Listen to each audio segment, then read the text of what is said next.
Eh bien, bonjour le chat, bienvenue aux gens qui nous rejoignent. Donc ici, on est sur la chaîne des Intervalles, une association de défense des droits des travailleurs et des travailleuses de l'animation. Et on va causer ce soir de santé dans les métiers du film d'anime avec plusieurs invités. Donc je commence à ma droite sur l'écran Céline Durieux, qui est chef de studio chez Faust. Chacun pourra faire une petite présentation de son parcours après, qu'on sache avec qui on est. Ensuite Céline Beauté, qui est animatrice 2D, et Antoine David, qui est animateur FX 2D et qui a aussi une chaîne Instagram connue qui s'appelle Le Coin du Bulleur, avec laquelle il a publié le guide de survie de l'intermittence, que je suis à peu près sûre que beaucoup de gens connaissent. Si c'est pas le cas, allez regarder le guide de survie, il est magique. C'est disponible sur le site de Magélis. Voilà, c'est sur Magélis. Et sur le site des Intervalles. C'est bon, là aussi. Magélis, c'est un organisme angoumoisin pour celles qui ne sont pas forcément d'Angoulême. C'est sur Magélis, c'est sur. T'as un Tumblr aussi, il me semble me rappeler. Ouais, qui a pas été mise à jour, je crois. Faudra peut-être que quand j'aurai fini mon contrat, que je me mette un peu le nez dedans et que je remette un peu tout ça à plat, mais. Du coup, peut-être faire un petit tour de table, que chacun se présente un peu plus en détail avant qu'on démarre. Qui veut commencer?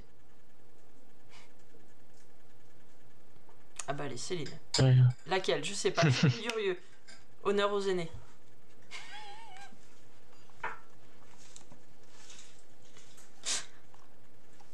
Ah, on t'entend pas, Céline? On t'entend pas, on a perdu ton son. Ah, si, c'est mieux si je fais ça. C'est mieux là. Oui. J'avais coupé pour me boucher, je vous l'avais dit.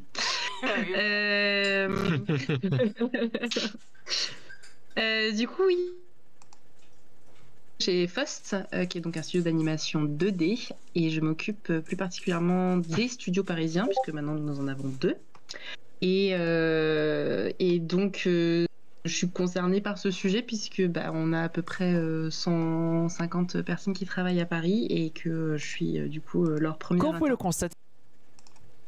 Tous les sujets liés à la santé notamment, puisque je fais tout le recrutement, mais je fais aussi derrière tout le suivi RH humain, on va dire, pas la en sorte que tout le monde bosse dans de bonnes conditions et ce qu'il faut pour bosser et soit content de se lever le matin. Donc voilà, la santé au travail, ça passe par ça aussi. Voilà. C'est une beauté, peut-être tu veux prendre la suite? Pour ceux qui me connaissent déjà, vu le partage que je mets souvent en avant des intervalles sur mes stories, je m'appelle Céline, je suis animatrice 2D et clean-up artiste de profession. J'ai travaillé notamment pour des studios français et des studios américains notamment. Je fais de la création de contenu depuis 2023. Et je décidais de me lancer à temps plein à partir de 2025 suite à une blessure que j'ai eue en 2023 qui du coup m'handicape encore un peu à l'heure d'aujourd'hui dans mes capacités physiques dans l'industrie de l'animation, en tout cas à temps plein. Et je suis concernée par le sujet parce que justement je me suis blessée en 2023, qui fait que maintenant c'est devenu plus ou moins une maladie chronique, en plus d'avoir ce qu'on appelle de l'aphantasie. C'est une... On ne peut pas vraiment le qualifier comme une maladie à proprement parler parce que ce n'est pas officiellement diagnosticable, mais c'est un handicap mental qui m'empêche de faire des projections d'images dans ma tête. En effet, c'est pas très pratique quand on est animatrice, ça doit pas t'aider au quotidien. Même d'une manière générale d'être créateur aussi. On pourra peut-être revenir un peu plus en détail dessus plus tard, si ça te dit. Antoine, si tu veux te présenter. Eh bien, oui, je m'appelle Antoine, le prénom c'est Antoine, le nom c'est David. Le jour, je suis animateur FX. Je travaille actuellement sur un long métrage qui s'appelle In Waves de Mai Fang. Et la nuit, ou quand j'ai du temps, en fait, je fais cette petite chose-là qui est le guide de l'intermittence. La version physique éditée par le Polymage Magélis à Angoulême, mais voilà, il y a l'Instagram Le Coin du Bulleur et tout ça, et j'avais fait, si je suis ici ce soir, c'est aussi parce que j'avais fait quelques chapitres dédiés à la médecine du travail, les arrêts maladie et aussi le congé, on va dire, parental. Voilà. Et c'est vrai que tout ça, ça touche à la santé, puisque ça va être le sujet de ce soir, mais on va parler de santé au sens large, c'est-à-dire de santé mentale, physique, et de tout ce qui existe administrativement dans nos studios, comme cadre et comme législation, mais aussi comme possibilité de mise en place, parce que on a une convention collective dans le film d'animation, c'est-à-dire un droit du travail spécifique à notre branche professionnelle, mais celle-ci ne précise pas tout ce que peuvent mettre en place les studios selon leur bonne volonté et selon leur capacité aussi pour adapter le cadre de travail aux besoins des travailleurs et des travailleuses. Sachant malgré tout que le taf d'un studio d'animation, enfin d'un employeur, c'est malgré tout il est responsable de la santé de ses équipes. Donc c'est assez important de le rappeler, l'employeur est responsable de votre santé, donc si vous n'allez pas bien et que c'est à cause du taf, il faut aller en parler à votre employeur.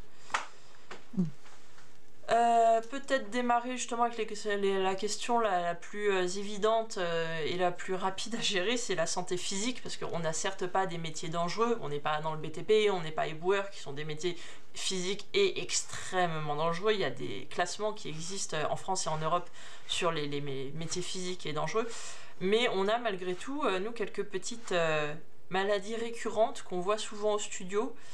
Je sais pas si chez Faust vous avez justement peut-être pas forcément des statistiques, mais des récurrences peut-être de certains troubles physiques que vous gérez au quotidien. On n'a pas de stats, mais on a, comme un peu partout dans l'animation 2D, des grosses questions de tendinite poignet, tendinite épaule. C'est quand même les pires en termes d'ergonomie. Un partenariat avec Thalie Santé l'année dernière, Thalie Santé pour qui gère la médecine du travail dans les tu sautes un peu. Et je saute un peu. Légèrement, le son saute légèrement. Ok. Bon. Si tu me dis, j'essaie de refaire des tests. Pour l'instant, on comprend. Et parce que du coup, ils avaient embauché quelqu'un en alternance l'année dernière qui faisait je sais plus si c'était une thèse ou quelque chose comme ça, sur la question justement spécifiquement des tendinites liées au travail sur tablette et Cintiq dans les studios. L'observation de ça et dans ce cadre-là, donc c'est cool aussi de savoir que Thalie Santé est au courant quand même des sujets et s'en empare un peu. Sachant que Thalie Santé, c'est avec eux qu'on fait justement nos rendez-vous avec la médecine du travail. Ouais, cette fameuse visite médicale obligatoire que tant d'artistes ne passent pas. Et puis après, les artistes, ils ont parfois un peu la flemme de prendre le rendez-vous aussi. Rappelle, Antoine le rappelle, mais avant ça s'appelait la CMB, et c'est un rendez-vous qu'on doit prendre du coup tous les 5 ans, qui est un rendez-vous professionnel pour s'assurer qu'on est en mesure de travailler, et que votre employeur doit vous demander légalement, il doit vous demander une attestation. Donc c'est pas un rendez-vous que vous allez prendre chez votre médecin traitant, c'est vraiment spécifique. Ils ont un site Thalie Santé qui est trouvable, ils ont plusieurs centres auprès desquels vous pouvez prendre rendez-vous. Et c'est vraiment un rendez-vous tous les 5 ans. Et après, vous êtes tranquille. Non, c'est jusqu'à 5 ans, en fait. Ça dépend de la santé de chacun. Mais... Oui, c'est... En général, c'est vrai que nos producteurs nous demandent une attestation tous les 5 ans. Ouais, mais ça, c'est... c'est vraiment... moi, j'ai envie d'insister particulièrement sur cette visite parce que, encore une fois, côté studio... on voit à quel point en fait les gens ne passent pas cette et je parle pas que de personnes qui démarrent dans un certain nombre d'années et soit qui sont pas à jour, etc. et en partie parce qu'en fait les studios font pas le taf de faire les premières déclarations. Ça c'est la première chose à faire quand on a un salarié qui n'a jamais passé sa visite médicale obligatoire. On doit nous faire une déclaration à Thalie Santé en donnant toutes les informations nécessaires. Et ensuite, c'est à l'artiste de prendre contact avec Thalie pour prendre son rendez-vous. Et c'est après à l'artiste de rappeler Thalie Santé, c'est à son initiative de rappeler Thalie Santé, effectivement, au bout de 5 ans, enfin si ça va jusqu'à 5 ans l'attestation, pour reprendre le rendez-vous derrière. Et c'est vraiment super important parce que déjà, en tant qu'employeur, on est responsable.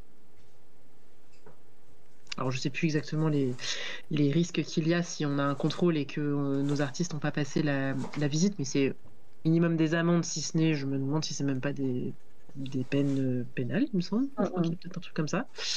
Et au-delà de ça, en fait, dans l'intérêt des artistes, c'est que c'est quand même un premier point de contact pour pouvoir parler de santé au travail, de remonter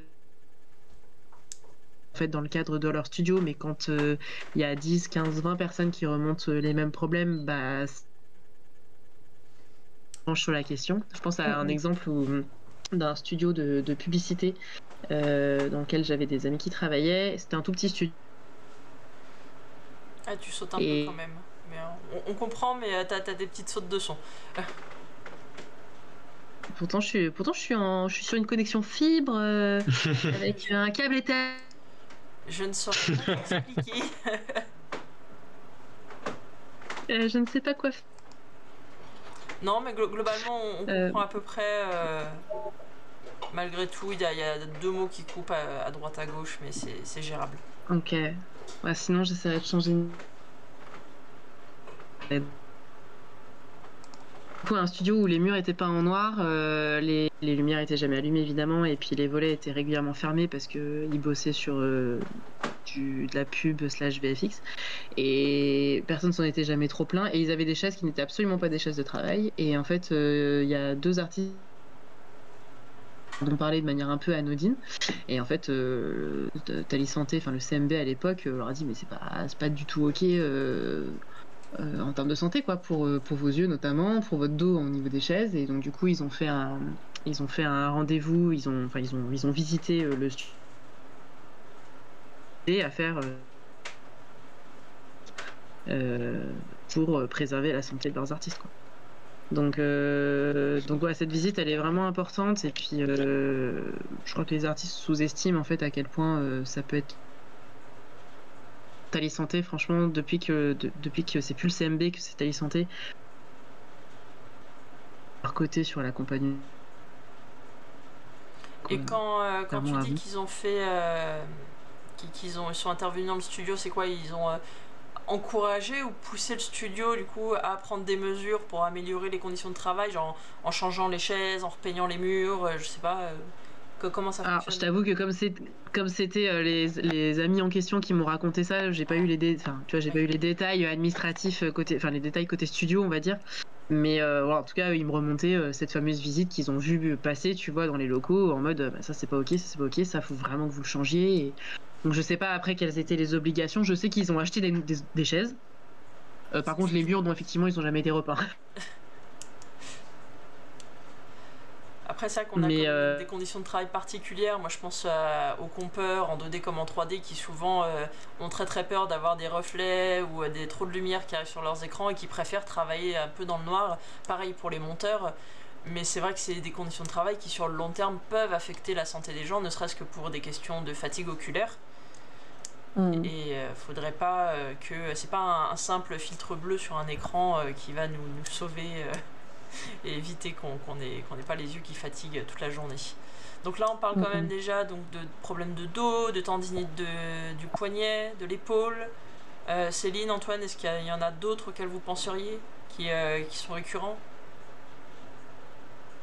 Tout ce qui est tendinite et syndrome du canal carpien aussi, c'est des choses qui sont plus récurrentes parce qu'elles sont associées notamment à des mouvements très répétitifs.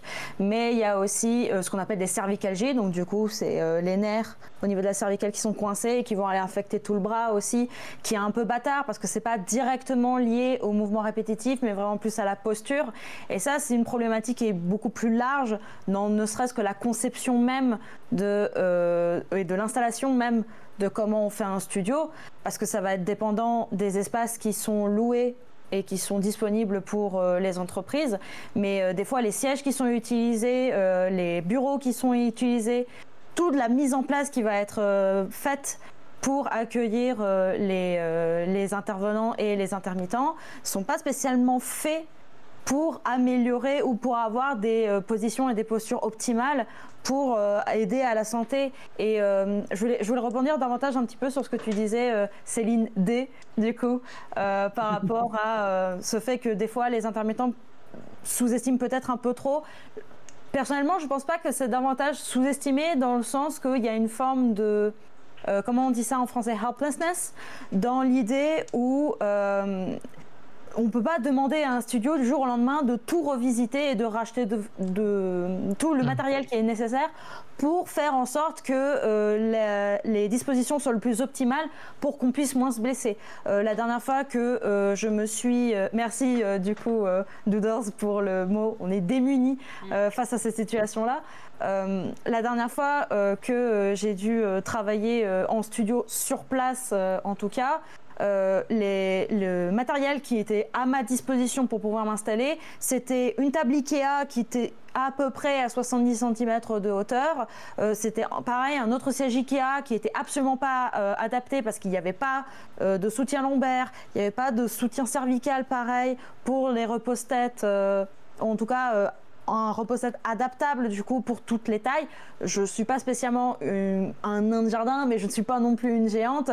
Je fais 1m65 et le simple fait d'avoir les petits sièges de bureau comme ça avec une table qui est assez basse aussi, ça fait que je suis davantage recroquevillée parce que la tablette aussi graphique qu'on va me donner à travailler, elle va être beaucoup trop basse. Et c'est ce genre de prédispositions là qui vont aussi en même temps amener à ces blessures là. Mais de l'autre côté, vu que la nature de notre contrat et à la mission est de courte durée, de par sa nature même, c'est compliqué d'aller davantage revendiquer des demandes d'optimisation de travail pour justement allier et éviter des problèmes de santé physique, quand effectivement on a l'impression que du jour au lendemain, si jamais il y a la moindre chose qui nous arrive, physique ou pas, on peut se faire remplacer du jour au lendemain par quelqu'un qui sera beaucoup plus à même à supporter ce genre de conditions-là.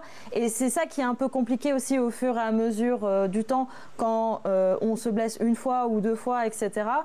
Encore une fois, de par la nature du contrat, c'est que on a un peu l'impression que il faut pas trop dire qu'on s'est déjà blessé, il faut pas trop essayer d'améliorer un peu les choses parce qu'on sait déjà la réalité de ce que c'est de devoir gérer du jour au lendemain un renvoi, ou alors c'est pas vraiment un renvoi, mais une fin de contrat un peu abrupte, disons-le comme ça, mais que de l'autre côté, on sait pertinemment aussi que pour un studio, c'est impossible de changer tout son matériel pour que ce soit le plus optimal possible. Donc il y a un équilibre à essayer de trouver, une discussion peut-être à avoir là-dessus pour l'avenir. Je ne sais pas véritablement si en tant que chef de studio, en tant que personne qui a travaillé en RH ou pas, on peut, en tant que travailleur ou pas, avoir et essayer de remonter ce genre de préoccupation-là quand on commence à peine un contrat. Mais c'est peut-être quelque chose à voir un peu plus à l'avenir. Peut-être que les syndicats pourraient en parler effectivement davantage dans les prochaines réunions intersyndicales ou directement en discussion avec les studios pour l'avenir, quoi. Après, en plus, c'est vrai que... Non, je te rejoins complètement. Excuse-moi, Céline, vas-y. Non, en fait, je te rejoins complètement sur le côté démunis pour tout un tas de sujets liés à la nature des contrats. Mais en même temps, ne rien dire, c'est un cercle vicieux aussi, en fait. Bien sûr.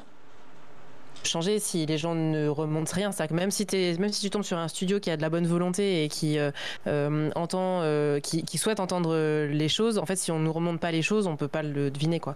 Et c'est en ça que ce que je disais pas tout à l'heure, c'était surtout par rapport à Thalie Santé, en fait, c'est que pour moi c'est eux qui doivent faire le lien entre tout ça. Effectivement, les artistes ne peuvent pas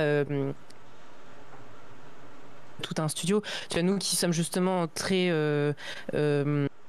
à l'écoute de ces questions-là, tu vois, les chaises, clairement, on a des tables Ikea et des chaises qui... Et ça fait déjà plusieurs fois qu'on met ça sur la table, de savoir... En fait, quand tu regardes le prix d'une chaise fois le nombre de postes qu'on a versus le prix d'une vraie chaise qu'il faudrait idéalement, en fait, c'est un investissement qui est hyper cher pour un studio. Donc voilà, l'année dernière on a acheté des repose-pieds, du coup tu vois, Voilà, genre bon. Il faut en plus noter que tous les studios n'ont pas forcément les mêmes moyens, parce que Faust commence déjà par un studio de taille importante, mais on a aussi énormément de studios dans le film d'animation qui sont des TPE, donc des très petites entreprises, qui n'ont pas forcément des moyens et des locaux énormes. Et du coup, c'est vrai qu'on va pas aller voir Micros comme on va pas aller voir Faust, comme on va pas aller voir. C'est ça. Je sais pas, une TPE. En fait, il faut aussi se rappeler que. Mais c'est effectivement qu'au-delà de la taille studio, c'est que même si nous on est 150, on reste. On n'a pas de groupe derrière, donc voilà, c'est chaque investissement, on essaie de le réfléchir très de manière sage. Mais ça empêche pas, ça veut pas dire non plus, hein, tu vois, faut trouver un juste milieu là-dedans. Mais ce que je veux dire, c'est qu'en tout cas, si les artistes ne passent pas leur visite médicale, ne remontent pas ces choses-là à Thalie Santé, eux, ils peuvent pas faire ce taf justement à la place des artistes, d'imposer aux studios d'améliorer leurs conditions. C'est-à-dire que s'ils ont X artistes qui leur remontent que là, en fait, ils ont bossé des tendines qu'ils avaient et initier des discussions avec le studio, dire bon écoutez, on nous a remonté ça, est-ce qu'on peut faire une visite du studio, refaire passer le DUERP aussi pour voir quels sont les risques au travail, et etc. quoi. C'est à eux en fait de faire le lien. Il peut y avoir, comme tu dis, des solutions soit temporaires, soit partielles. J'ai un souvenir d'un studio pour lequel j'avais travaillé qui proposait pas forcément d'adapter les sièges ou les tables à tout le monde, parce qu'en fait il y en avait qui s'en accommodaient très bien. Moi typiquement j'étais à mon bureau et j'avais pas besoin qu'on adapte, mais ils avaient un petit stock quand même de souris ergonomiques ou de tables, j'ai oublié les tables qui se lèvent sur des vérins où on peut assis debout, assis debout.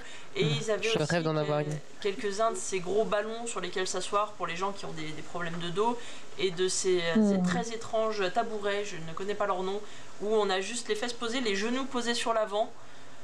Je sais pas si c'est un nom particulier, mais j'en avais un petit stock, et il disait bon, si vous commencez, c'était pas pour tout le monde du coup, il disait vraiment c'est si vous commenciez à sentir des douleurs, donc il fallait commencer déjà à avoir mal pour le demander, c'est pas parfait, mais il disait on peut adapter derrière aux besoins.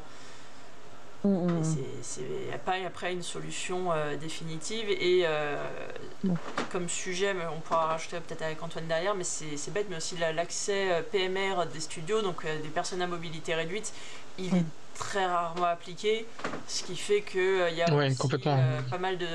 y a un certain nombre de personnes qui peuvent avoir des difficultés pour se déplacer et qui sont forcés d'être en télétravail, alors que télétravail peut leur fermer certaines portes de studio.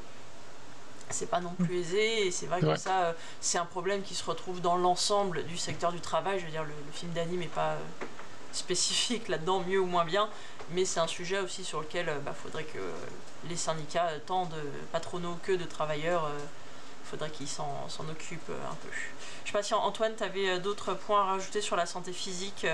On a parlé déjà de canal carpien, de tendinite, de dos. J'allais peut-être parler du cas de s'il y a des accidents du travail en fait. En général, je sais que ça peut arriver. Enfin, peut-être c'est déjà arrivé à Faust qu'il y a eu des accidents du travail, une mauvaise chute et une entorse ou je sais pas quoi. Et tout ce qui amène après en fait. T'es jamais arrivé encore? Non. Encore? Non, il faut jamais que ça arrive. Mais en fait, il faut savoir que normalement, en fait, si vous avez ce qu'on appelle un accident du travail, donc vous blessez au travail, normalement, si vous avez signé un contrat, vous êtes plus ou moins couvert par le travail en fait, par le studio, et c'est aussi l'importance en fait de signer un contrat de travail avant de commencer à travailler en fait au sein d'un studio. C'est pour avoir cette protection là. Si c'est pas le cas, il faut savoir que le studio il peut avoir de gros problèmes, on va dire juridiques par rapport à ça. Enfin, parce que c'est pas légal normalement. On rappelle de toute façon que ça semble tellement être un basique. Vous avez 48 heures pour signer le contrat quand vous le démarrez, sinon légalement le studio devrait vous passer en CDI. Ce qui n'est pas appliqué dans la réalité, mais c'est quand même une obligation légale. Vous devez signer votre contrat de travail avant de démarrer une mission. Donc oui, c'est voilà, sinon j'avais rien d'autre à dire. Pour être sûr de savoir le nombre de jours travaillés, machin, en fait, il y a un truc qui s'appelle les avenants. Oui, en plus, en parallèle. Et sur la santé physique, évidemment, j'ai un blanc, mais j'avais un point que je voulais rajouter, j'ai oublié.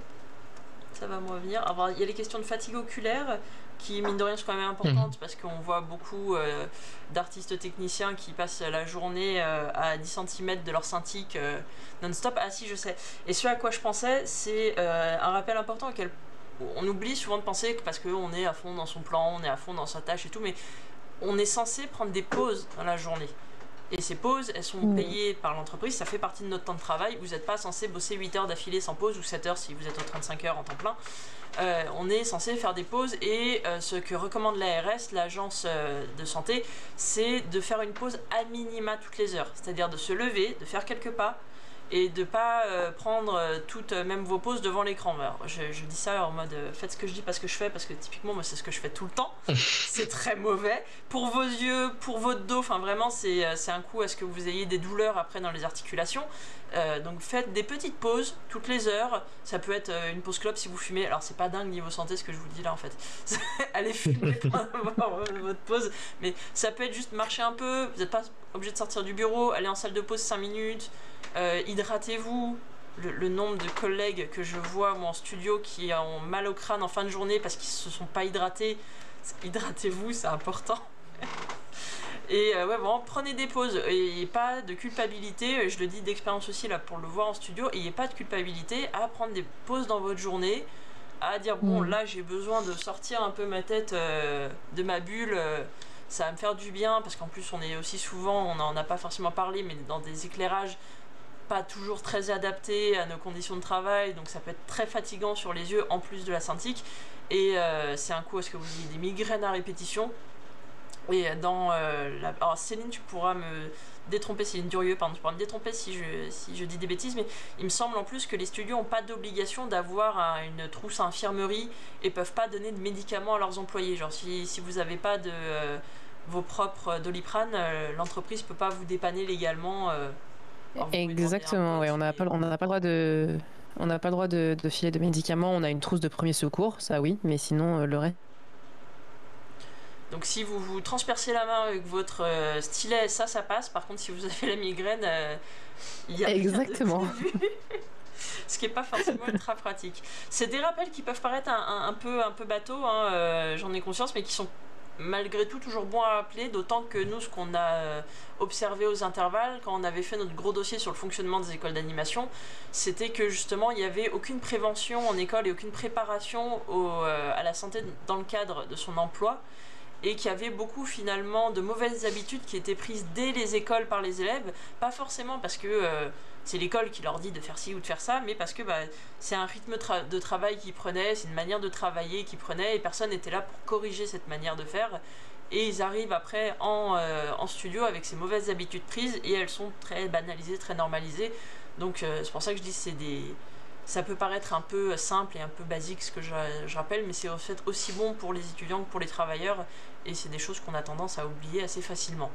Donc, après, je remarque en tant que créatrice de contenu, c'est que effectivement la question de la santé, elle n'est pas spécialement apprise en école, mais moi ce que je trouve en tout cas bon signe, c'est que j'avais fait une vidéo déjà l'année dernière sur quelques signes préventifs, sur comment faire attention à sa santé quand on dessine ou quand on anime, et ça avait eu un bon retour au moment de l'upload quand je l'avais fait, donc il y a un intérêt davantage, je parle entre guillemets de la plus jeune génération que la nôtre déjà, mais en tout cas il y a un intérêt de la plus jeune génération à vraiment faire beaucoup plus attention que les aînés sur tout ce qui est question de santé, donc ça va sur la bonne voie je trouve, et le fait de faire des rappels comme ça paraît anodin, mais je trouve que c'est toujours aussi important même pour nous aussi de rappeler à quel point on a évolué quand même depuis les 40, 50, 60, 80 dernières années par rapport non seulement aux questions de santé physique mais aussi de santé mentale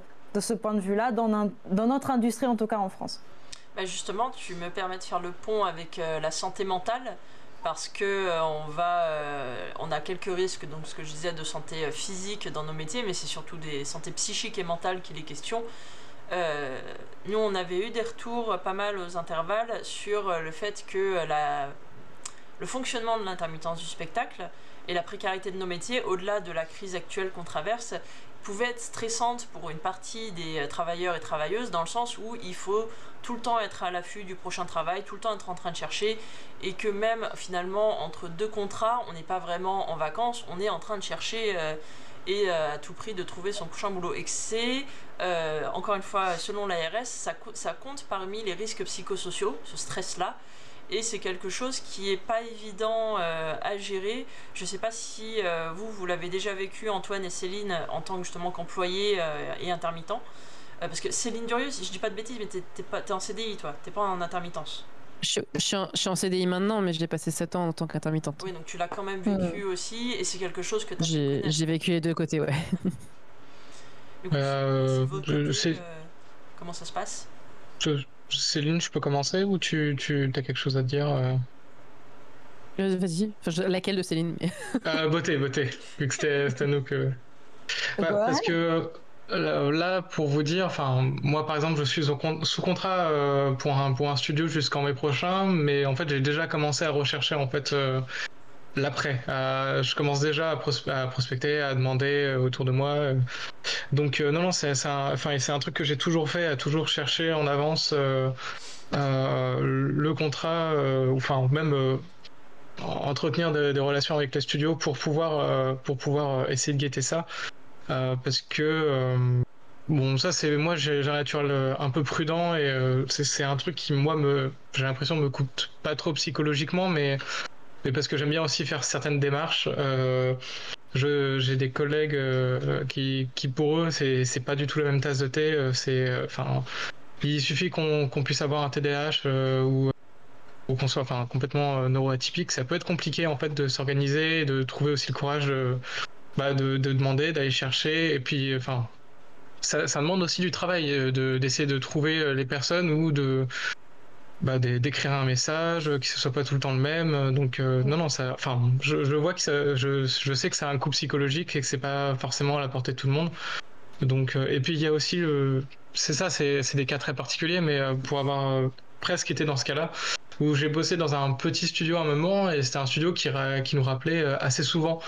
Et en fait, un jour, le studio nous a dit qu'il avait plus le projet en poche, et donc il va falloir trouver ailleurs, quoi. Et j'ai eu des collègues qui étaient un peu... qui savaient plus comment faire, quoi, comment s'y prendre, et c'était un peu la panique. Mais donc là, ils étaient un peu permittents, donc tout le temps embauchés par le même studio, mais en intermittence du spectacle. C'est ça, ouais. Il y a un peu une solution de confort où tu sais que quand tu as fini ton contrat, tu vas en avoir un autre peut-être dans 3 mois, 5 mois, mais bon, j'ai pas envie de dire non plus que c'est quelque chose de viable, quoi. Donc oui, non, il y a un côté, faut tout le temps avoir, faut vivre dans l'instant présent, mais il faut toujours avoir un œil sur l'avenir, en fait, et être précautionneux. Et c'est sûr que si on a si on a des emprunts à rembourser, des crédits étudiants, ou je sais pas, des crédits immobiliers, ou que sais-je, ou que c'est la merde financièrement, qu'on court après l'argent, c'est une vraie pression qui peut impacter psychologiquement les personnes, quoi. Céline Beauté. Tout comme il a dit. On peut rajouter en plus que c'est une charge, ça peut être vu comme une charge mentale justement de toujours avoir à chercher du travail. Il y a eu une amélioration quand même là-dessus dans le secteur, parce que depuis, j'ai plus la date exacte en tête, mais depuis quelques années, un collègue animateur a ouvert un site qui s'appelle jobotropo.com. Jobotropo. Voilà, c'est écrit comme ça se prononce, jobotropo.com. Et l'idée était de ne plus dépendre des groupes Facebook, parce que déjà dépendre de Facebook c'est pas dingue, et puis d'avoir un site où on regroupait toutes les annonces. Alors tout n'est pas encore dessus, l'idée étant de taguer les annonces sur LinkedIn ou sur Facebook pour leur dire d'aller les mettre sur Jobotropo chaque fois qu'il y a des annonces, pour vraiment que tous les recruteurs prennent conscience que ce site existe et que c'est plus simple pour tout le monde si on peut recentrer toutes les annonces sur un seul et même lieu, ne serait-ce que pour diversifier un petit peu les pools de recrutement, pour éviter de recruter tout le temps les mêmes personnes, mais aussi pour s'assurer que l'annonce, oui, elle est visible et qu'on n'ait pas de soucis après soi-même pour recruter, parce que Céline Duru, toi tu pourras peut-être en parler, mais côté recruteur, on peut parfois avoir du mal à trouver chaussures à son pied quand on recrute pour des prods, et d'avoir les annonces au moins recentrées au même endroit peut permettre d'avoir plus de gens qui les voient et de s'assurer d'avoir les bonnes personnes qui vont postuler. Non. Oui, effectivement, enfin, en tout cas, côté studio, c'est vrai que nous, on a un réflexe à prendre tellement qu'on n'a jamais eu de plateforme pour centraliser tout ça. Mais aider, hein, d'avoir un seul endroit commun où chercher. Parce que sinon, c'est les réseaux sociaux, LinkedIn principalement, et en fait, le feed, il y a tellement de choses qui s'y passent que c'est le meilleur moyen Parce qu'en plus de ça, c'est pas comme si les studios postaient beaucoup d'offres, nous les premiers. En fait, on a des bases de données de candidatures spontanées qui sont tellement remplies que du coup, c'est pas hyper fréquent au final de poster une offre. Donc quand t'es lié, c'est vrai que t'espères que les gens, un maximum de gens vont l'avoir, quoi. Mais du coup, c'est vrai que je rajoute. Oh, vas-y, pardon. En fait, je voulais rajouter quelque chose sur le côté psychologique. Enfin, c'est, on va dire, c'est la course, cette course à l'échalote qui est de trouver un travail. Et et le fait de passer des tests et tout, et il y a des personnes qui sont pas. Enfin, il faut pas aussi sous-estimer cet impact-là. En fait, il y a des gens qui auront beau être les meilleurs. Des fois, ils peuvent perdre tous leurs moyens face à un test, ou même. Les échecs répétés en fait de candidature peut avoir un énorme impact aussi psychologique. Il faut pas. J'ai pas forcément de clés pour aider dans ces situations-là parce que c'est surtout en ce moment même où c'est un peu ça peut être un peu compliqué, mais il faut. J'ai envie de dire, c'est un peu normal de se sentir mal parce que on est comme ça aussi, mais il faut pas.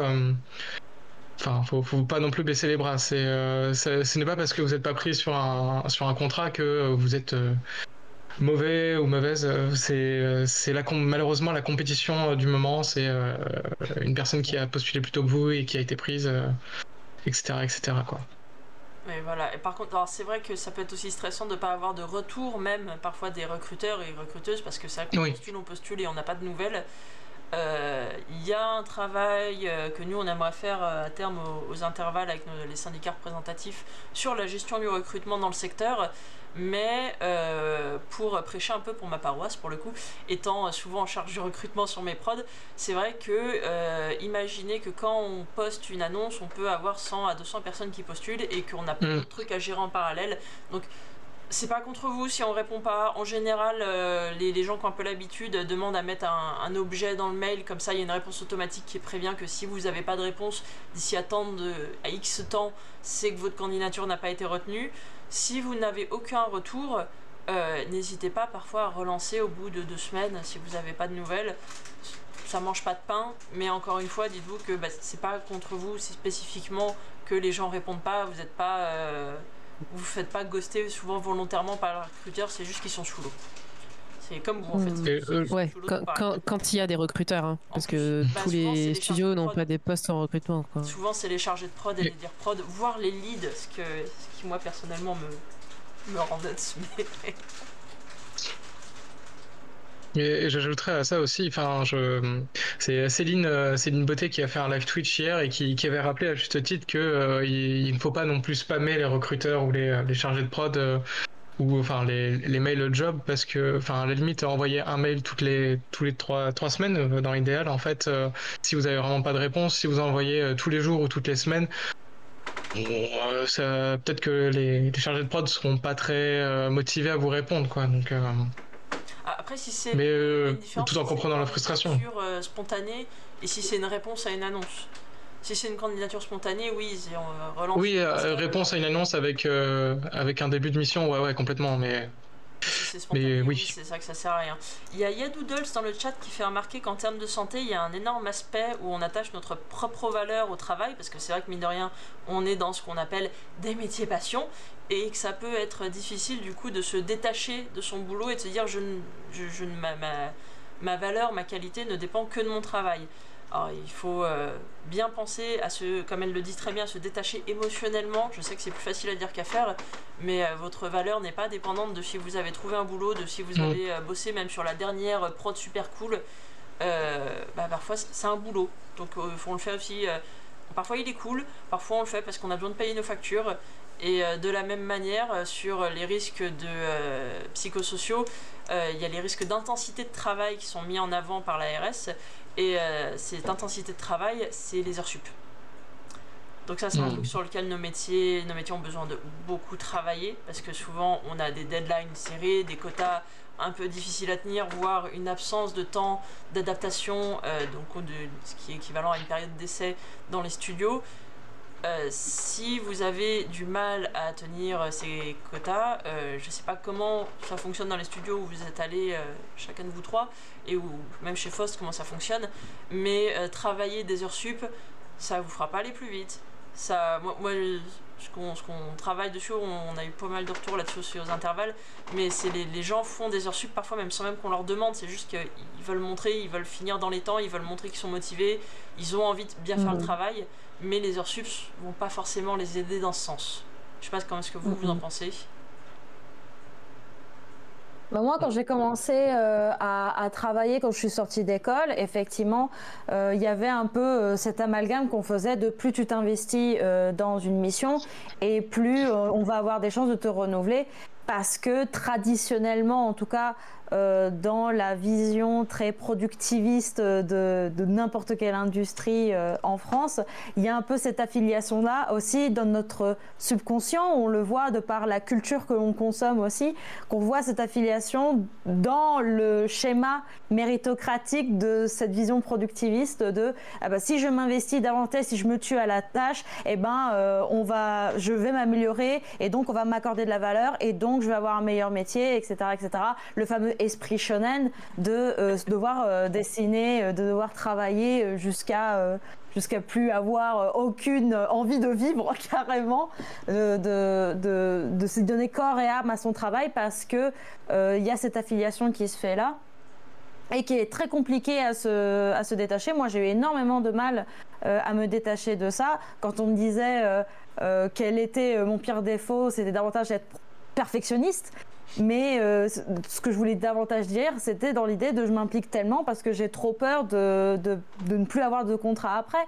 Sauf que c'est malheureusement une forme d'inévitabilité dans comment on travaille dans l'industrie, de comment est fait la nature de nos contrats, qui fait que c'est tellement compliqué à détacher et ça passe davantage, je pense, pour une amélioration future, ça passe davantage par l'éducation. C'est d'en parler davantage, de dire que c'est pas la mort, que ça peut tout à fait se faire et que si jamais heure sup il faut se battre pour qu'elle soit payée si jamais elle doit être faite et que ça doit être exceptionnel et que c'est pas quelque chose qui doit être garanti à chaque fois, même inconsciemment ou pas, quelque chose qu'on va demander à n'importe quel travailleur sur une production. Si je dis pas de bêtises, en plus Céline Durieux en studio, les heures sup doivent être à la demande de l'employeur. C'est pas l'employé qui va dire je fais des heures sup, il faut que ce soit une demande officielle, de demande limite écrite par l'employeur. Alors je saurais pas dire étant donné que heures sup genre ils en font et puis on ferme les yeux, c'est qu'en fait on fait en sorte qu'il n'y en ait pas. Donc c'est déjà non parce que justement on veut que les gens aient et que cet équilibre vie pro vie perso, efficacité des tu sautes encore, je pense que ça faudrait que tu essayes de débrancher, de rebrancher ton son, tu dois avoir un faux contact à un endroit. Parce que là on a pourtant j'ai changé de micro entre temps. Tout à l'heure.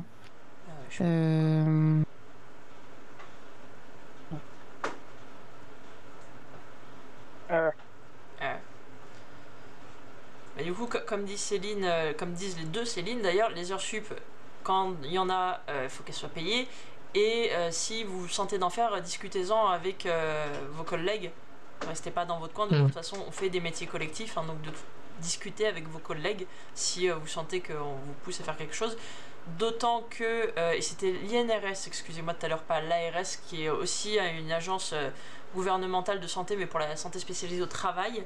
Et sur l'intensité du travail, elle explique notamment que les heures supplémentaires, si c'est de manière très sporadique, ça va. Si c'est répété jusqu'à ce qu'on appelle le crunch, qui existe beaucoup dans le jeu vidéo, mais aussi un petit peu dans l'animation, en fait, on fait pas du bon boulot. C'est vos heures sup, vous avez envie de vous pousser, de faire l'esprit shonen, mais l'INRS explique bien que de toute façon, ce sera un travail dégradé parce que vous êtes fatigué, parce que vous tirez sur la corde, et que plus vous en faites de ces heures sup, plus le travail sera dégradé, et finalement, on se dépasse pas et on rend pas des meilleurs plans et des meilleurs quotas.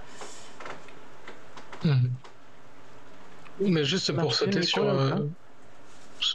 J'ai l'impression. Mais juste pour sauter sur ce qui a été dit à un moment, pour avoir déjà fait des heures sup payées, en fait, dans le studio où j'avais été, il avait été une demande écrite, en fait, pour le faire, avec rémunération à la clé qui était notée et tout. Enfin, c'était carré.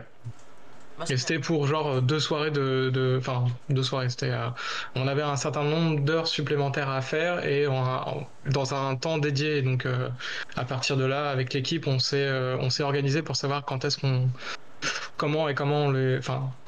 les faisait. Donc c'était vraiment exceptionnel, c'était vraiment c'est la seule fois où ça m'est arrivé. Ouais, mais par contre là qui suis sur mon contrat actuel, qui est une mission de lead, enfin superviseur lead, le truc c'est que j'aime bien regarder l'heure pour voir si je fais bien mes heures, mais en fait entre soit le projet qui me passionne beaucoup et le fait que j'aime beaucoup aussi ce que je fais, ça arrive aussi de faire des heures sup sans s'en rendre compte, en fait. Donc c'est aussi ça le danger du métier passion, en fait. Mais et puis le fait de vouloir finir un plan qu'on a commencé.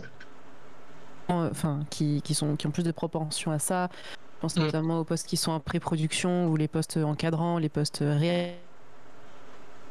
Difficile même côté studio.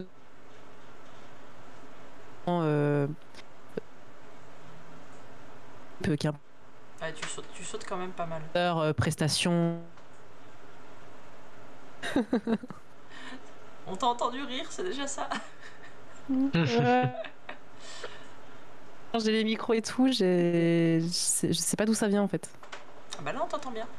Là, je sais pas pourquoi on t'entend bien. Faut coller le micro. Mais...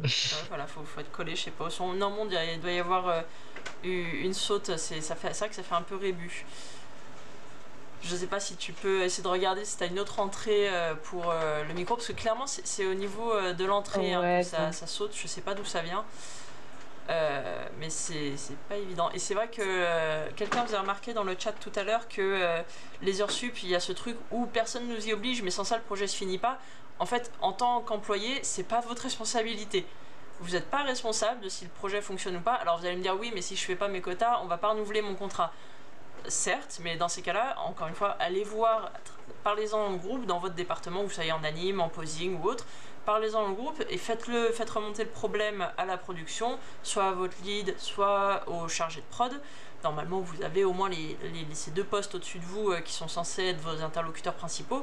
Et si vous n'êtes pas entendu, c'est bête, mais vous pouvez envoyer un mail à l'un de nos syndicats représentatifs. Le syndicat, lui, pourra faire un rappel au studio en disant on a eu des alertes, c'est anonyme, donc ça ne saurait pas d'où ça vient. Et si vous êtes en groupe, c'est encore mieux.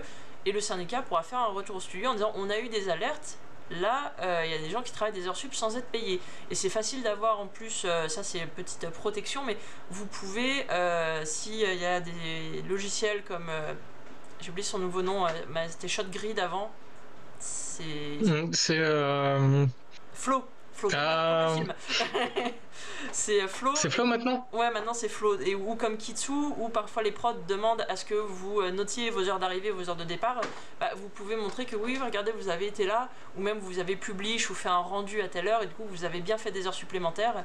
Et normalement, le studio doit vous en faire la demande, en effet, et vous pouvez faire remonter ça au syndicat afin que le syndicat aille gentiment, mais quand même taper sur les doigts de la prod, parce que même si la prod est en retard, alors peut-être qu'elles n'ont pas embauché les bonnes personnes, peut-être qu'elles ont prévu des quotas trop courts ou des deadlines trop courtes, mais c'est pas de votre responsabilité à vous, en tant qu'employé, surtout intermittent, de dire ok, la prod, le projet se finit pas. Je fais dans ce cas-là, il se finit pas, la prod avait qu'à mieux budgéter et mieux planifier ce travail. C'est le boulot de la prod de le faire.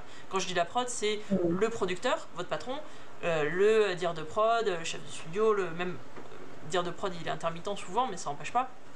C'est leur boulot à eux de faire en sorte que vous puissiez bosser dans des conditions correctes sans avoir à faire des heures sup.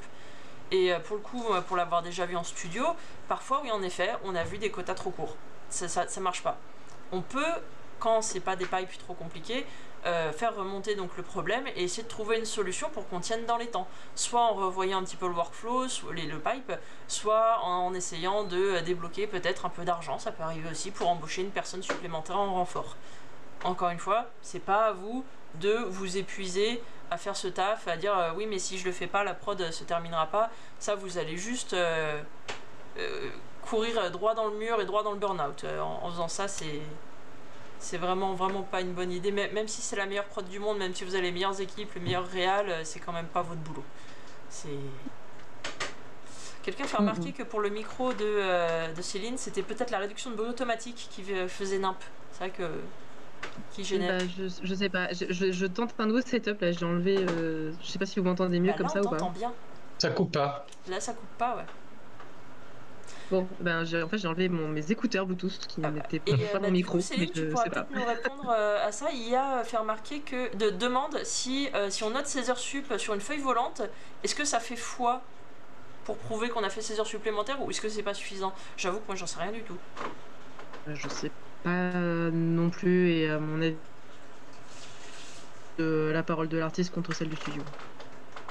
Mais je sais qu'il y avait peut-être des initiatives, il y avait eu des fois des initiatives, on va dire, syndicales qui étaient de, en gros, dire que les artistes devaient noter tous, en fait, sur un papier leurs heures sup, et à la fin, en fait, montrer l'équivalent. Après, je sais plus quelle était la portée la portée finale de ça, mais peut-être au moins pour s'en rendre compte, en fait, peut-être de quotas mal prévisionnés ou mal estimés plutôt. Ouais, parce que moi c'est un truc que je dis souvent à mes étudiants dans les cours que je donne, c'est que derrière, en fait, si tout le monde fait des heures sup pas payées et qu'en plus elles sont pas remontées, pourquoi les studios apparemment budgétisent un projet, tu te bases généralement sur un projet similaire que tu as déjà fait. Et si en fait les studios ils se sont pas vraiment rendus compte, on va dire que c'est que ils se sont pas rendus compte que sur le précédent projet en fait c'est rentré juste parce que tout le monde faisait en fait ils vont reproduire la même chose sur le projet d'après. Et c'est un cercle vicieux quoi. Donc voilà, c'est aussi tout le monde y perd, l'intérêt du secteur en fait de mettre des limites. Vas-y, 18h01, je me casse et puis basta. Faut trouver un juste milieu aussi dans tout ça. Et puis comme tu le disais Antoine, il y a des moments où il y a des crunchs et on demande à tout le monde de se serrer les coudes, mais il faut pas que ce soit un truc sur du long terme. Non. Ouais. Il faut pas que ce soit systématique sur l'ensemble de la prod non plus. Exactement, parce que en fait sinon tout le monde se crame. Voilà, c'est sur les prods, ça nous crame nous sur nos prods actuels et puis ça va cramer les prods qui suivent. Donc non seulement on se fait du mal individuellement, collectivement et dans le futur.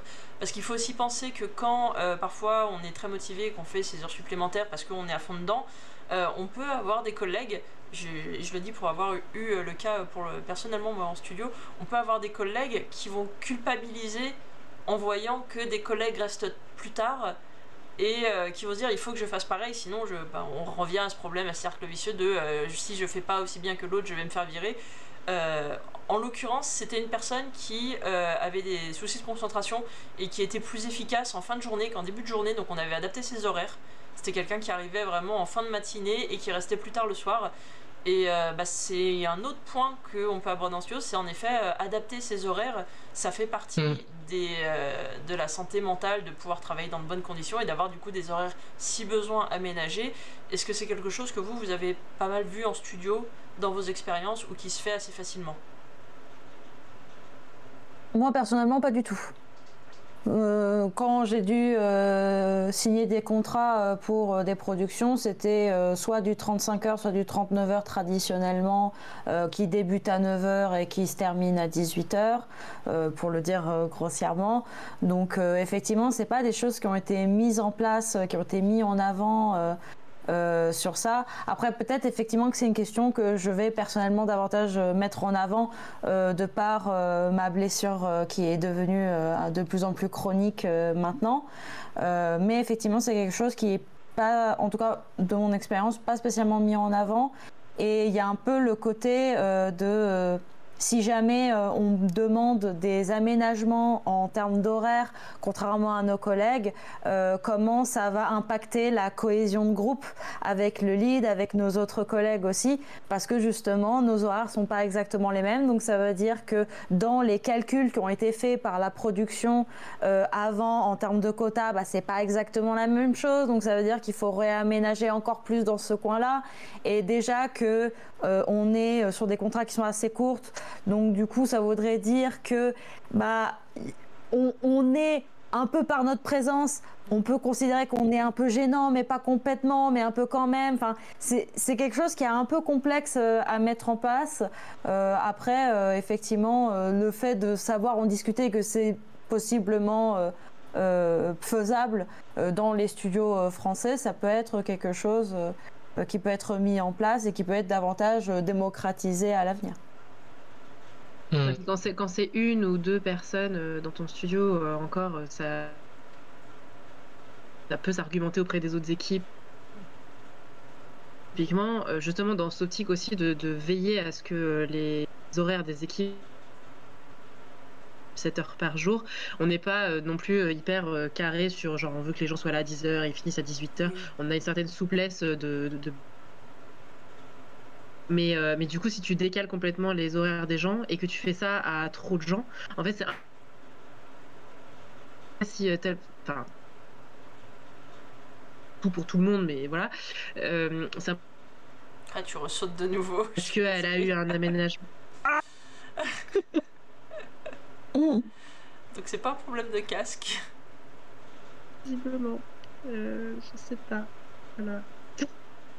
Ah oui, non, je te vois t'énerver à ton écran, mais je sais pas d'où ça vient. En plus, j'entends ce que tu dis, que ça doit être du cas par cas, en fait. Il n'y a pas de règle générale. C'est pas quelque chose qu'on peut travailler sur l'ensemble du secteur. Nos employeurs doivent faire ça, basta. C'est quelque chose qu'on doit faire un peu au cas par cas, selon la taille du studio, selon le projet, selon la taille des équipes. Parce que chacun ne peut pas mettre les mêmes éléments en place. Après, ça va majoritairement, j'imagine, concerner l'aménagement des horaires, les personnes neuroatypiques, pardon, je sais plus parler, et les parents. Parce qu'il y en a quand même dans l'animation qui sont des enfants, des comme nous, mais en petit, et ils doivent partir le soir, aller les chercher à l'école. Et ceux-là, pour le coup, j'ai l'impression que c'est quand même plus accepté de faire des aménagements horaires. Mais du coup, est-ce que ça fait pas... le mot est peut-être un peu fort, mais est-ce qu'il n'y a pas du coup une discrimination dans le sens où on s'adapte plus pour les parents que pour ceux qui n'ont pas d'enfants? Y'a dit, est-ce que c'est dès que Céline bouge trop que ça saute? Ah, peut-être. Alors il faut pas bouger, faut plus bouger Céline quand tu fixe. Je saurais pas s'il y a une discrimination avec les parents, mais moi, je reboucle sur un autre truc que tu avais dit, mais j'ai des collègues amis qui ont eu des soucis psychologiques de l'ordre perte d'un proche ou des choses de genre et qui les ont pas mal affectés psychologiquement, et le studio pour lequel ils travaillaient en fait a réussi à aménager en fait un temps de travail différent, enfin en mode du 4/5e ou 3/5e pour que la personne continue à travailler, mais pour qu'elle s'aménage aussi un moment pour se remettre sur pied, quoi. Et ça a aidé. Et, comme je sais que ça peut aussi se négocier. J'ai des amis autour de moi qui, des fois, quand ils négocient auprès d'un studio, ils essayent de voir si c'est possible de faire du 4/5e ou des choses comme ça, pour avoir plus de temps de leur côté, soit sur des projets perso, parce qu'ils font pas que de l'animation et tout. Mais là, c'est vraiment des cas particuliers. Mais je vois des solutions arriver. Alors, comme disait Céline, ça peut pas être forcément, on va dire, appliqué à toute une production entière et à tout le monde, je pense. Mais voilà, pour des cas et tout, on rejoint un petit peu sur le côté psychologique et tout, mais il faut pas hésiter à aller voir vos leads, vos chargés de production et dire que ça ne va pas en fait, et de pouvoir trouver des solutions pour en fait commencer à essayer de s'en sortir, quoi. C'est pas en s'enfermant dans le travail que les choses vont s'arranger. Oui, puis vos leads et vos chargés de prod sont pas forcément, ils n'ont pas une boule de cristal, ils vont pas deviner si vous allez pas bien. Alors c'est pas toujours aisé parce qu'on n'est pas forcément très proche de ces personnes, c'est pour ça qu'en général on essaye de trouver au moins une personne à qui on peut parler au sein de notre équipe, un sup, un lead, chargé de prod, même assistant de prod, mais quelqu'un à qui on peut se confier sur le sujet, parce que c'est vrai que si vous le gardez pour vous, bah, on pourra pas, les équipes, le reste de vos équipes, vos supérieurs hiérarchiques pourront pas vous aider en fait. On risque de le voir à un moment où ce sera beaucoup trop tard et où on se rendra compte que votre santé c'est vraiment détériorée, et là on viendra et ce sera trop tard pour agir. Donc, ouais. Donc vraiment. Puis tout le monde n'est peut-être pas formé pour pouvoir prendre en charge, mais au moins, enfin dans certains studios, gros studios, il y a des personnes vers qui se tourner souvent.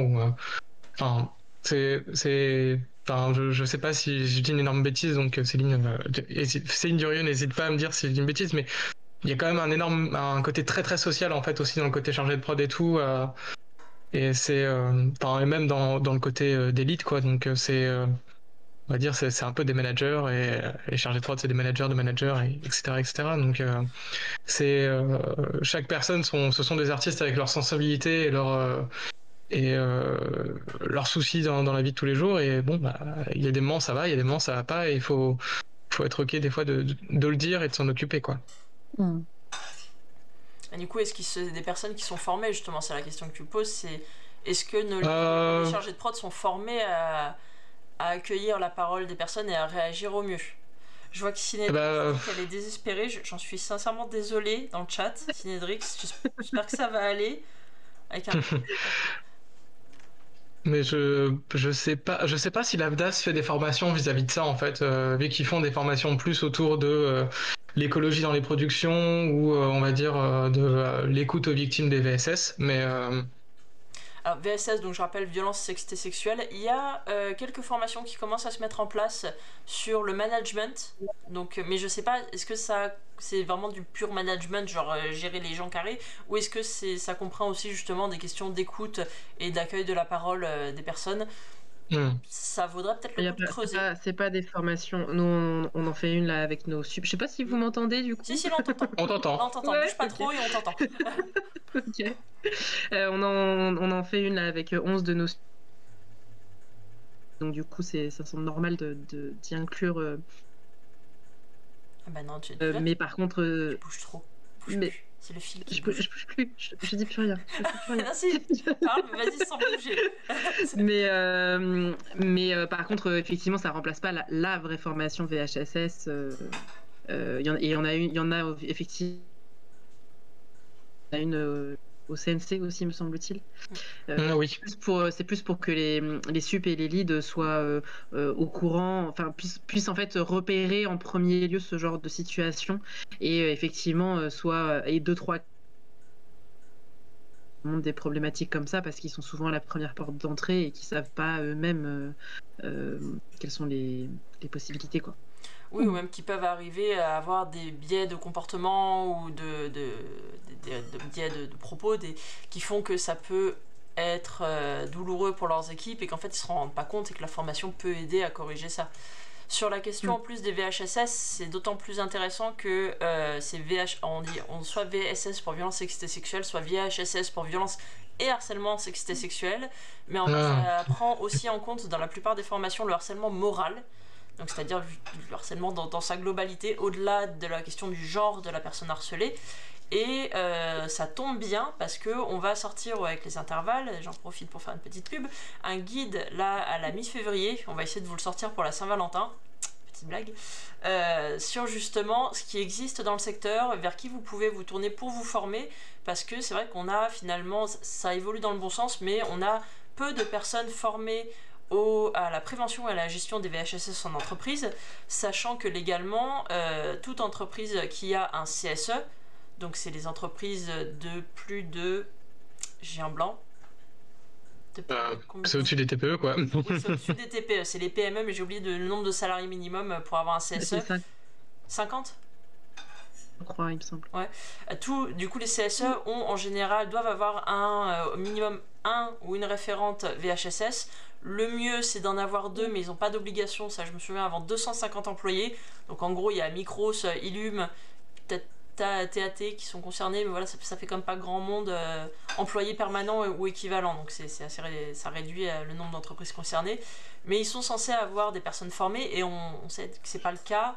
Donc, il y a un besoin de formation et nous, on va sortir ce guide qui va répertorier en fait toutes les formations existantes, comment elles peuvent être prises en charge, parce que la plupart du temps c'est l'AFDAS qui paye, c'est-à-dire que ça sort pas de votre poche, ça peut être aussi l'employeur qui fait une formation en interne, et c'est quelque chose, ce sera pas une solution miracle, mais si ça peut permettre déjà entre autres aux leads et aux chargés de prod de savoir repérer ce qu'on appelle les signaux faibles, donc les moments où on voit que le comportement de la personne change, que ça va pas bien, et qui savent aussi recueillir la parole de leurs équipes, ce sera déjà un bon pas en avant. Mais c'est quelque chose où, dans l'animation, on n'a pas d'obligation, contrairement au live. Noctambuleur va être à vérifier. Entreprise de plus de 11 salariés. Merci, sur 12 mois consécutifs. Merci. J'avais un doute. Et je disais plus. Pardon. Et Non, pardon. j'ai eu un blanc là, fou, il n'y a plus personne. Et que si c'est des formations qui existent mais qui sont pas des solutions miracles, elles sont pas forcément ultra toujours adaptées à notre secteur, dans le sens où il y a ce qu'on appelle des enquêtes internes qui doivent être faites, mais c'est aussi des formations qui ne sont pas obligatoires dans l'animation, contrairement au live où en fait le CNC ces dernières années via les demandes de plusieurs collectifs, notamment le collectif 50-50 qui est un gros collectif féministe dans le cinéma, a fait passer des obligations de formation des équipes avant les débuts de prod. Là, depuis le 1er janvier 2025, il y a même une obligation avant chaque tournage de formation des équipes.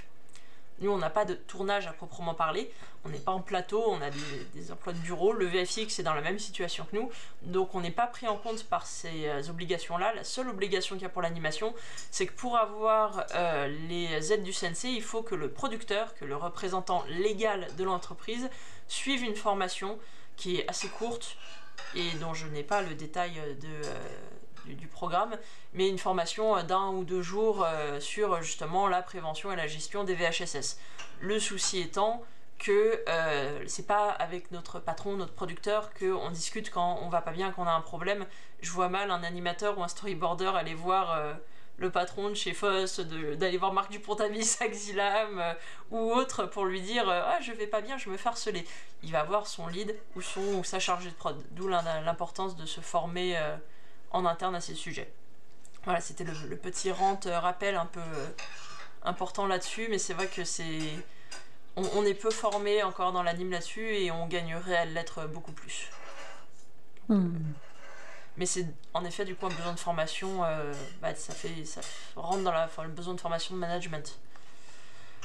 Du coup je me suis perdue à faire mon rant, je suis désolée. Si l'autre sujet donc, qui ressortait pas mal dans le gros questionnaire qu'on a fait et on va essayer d'en publier les résultats d'ici quelques semaines, c'était la gestion du télétravail dans les risques psychosociaux qui ressortait, parce que on a pendant le Covid fait beaucoup de télétravail. Et là, il y a un recul des studios qui veulent de nouveau avoir toutes les personnes en interne. Il y a le même problème qui se pose dans le jeu vidéo, avec des spécificités, vu que dans le jeu vidéo, ils sont en CDI et pas en intermittence. Est-ce que Céline, toi, tu saurais pourquoi il y a ce recul, pourquoi on a réussi à s'adapter assez rapidement pendant le Covid, à tous travailler, à tes souhaits, à tous travailler en télétravail, et puis finalement... Et puis finalement, là, on a plus de mal à s'adapter, et les employeurs demandent à ce que les gens reviennent tous sur place.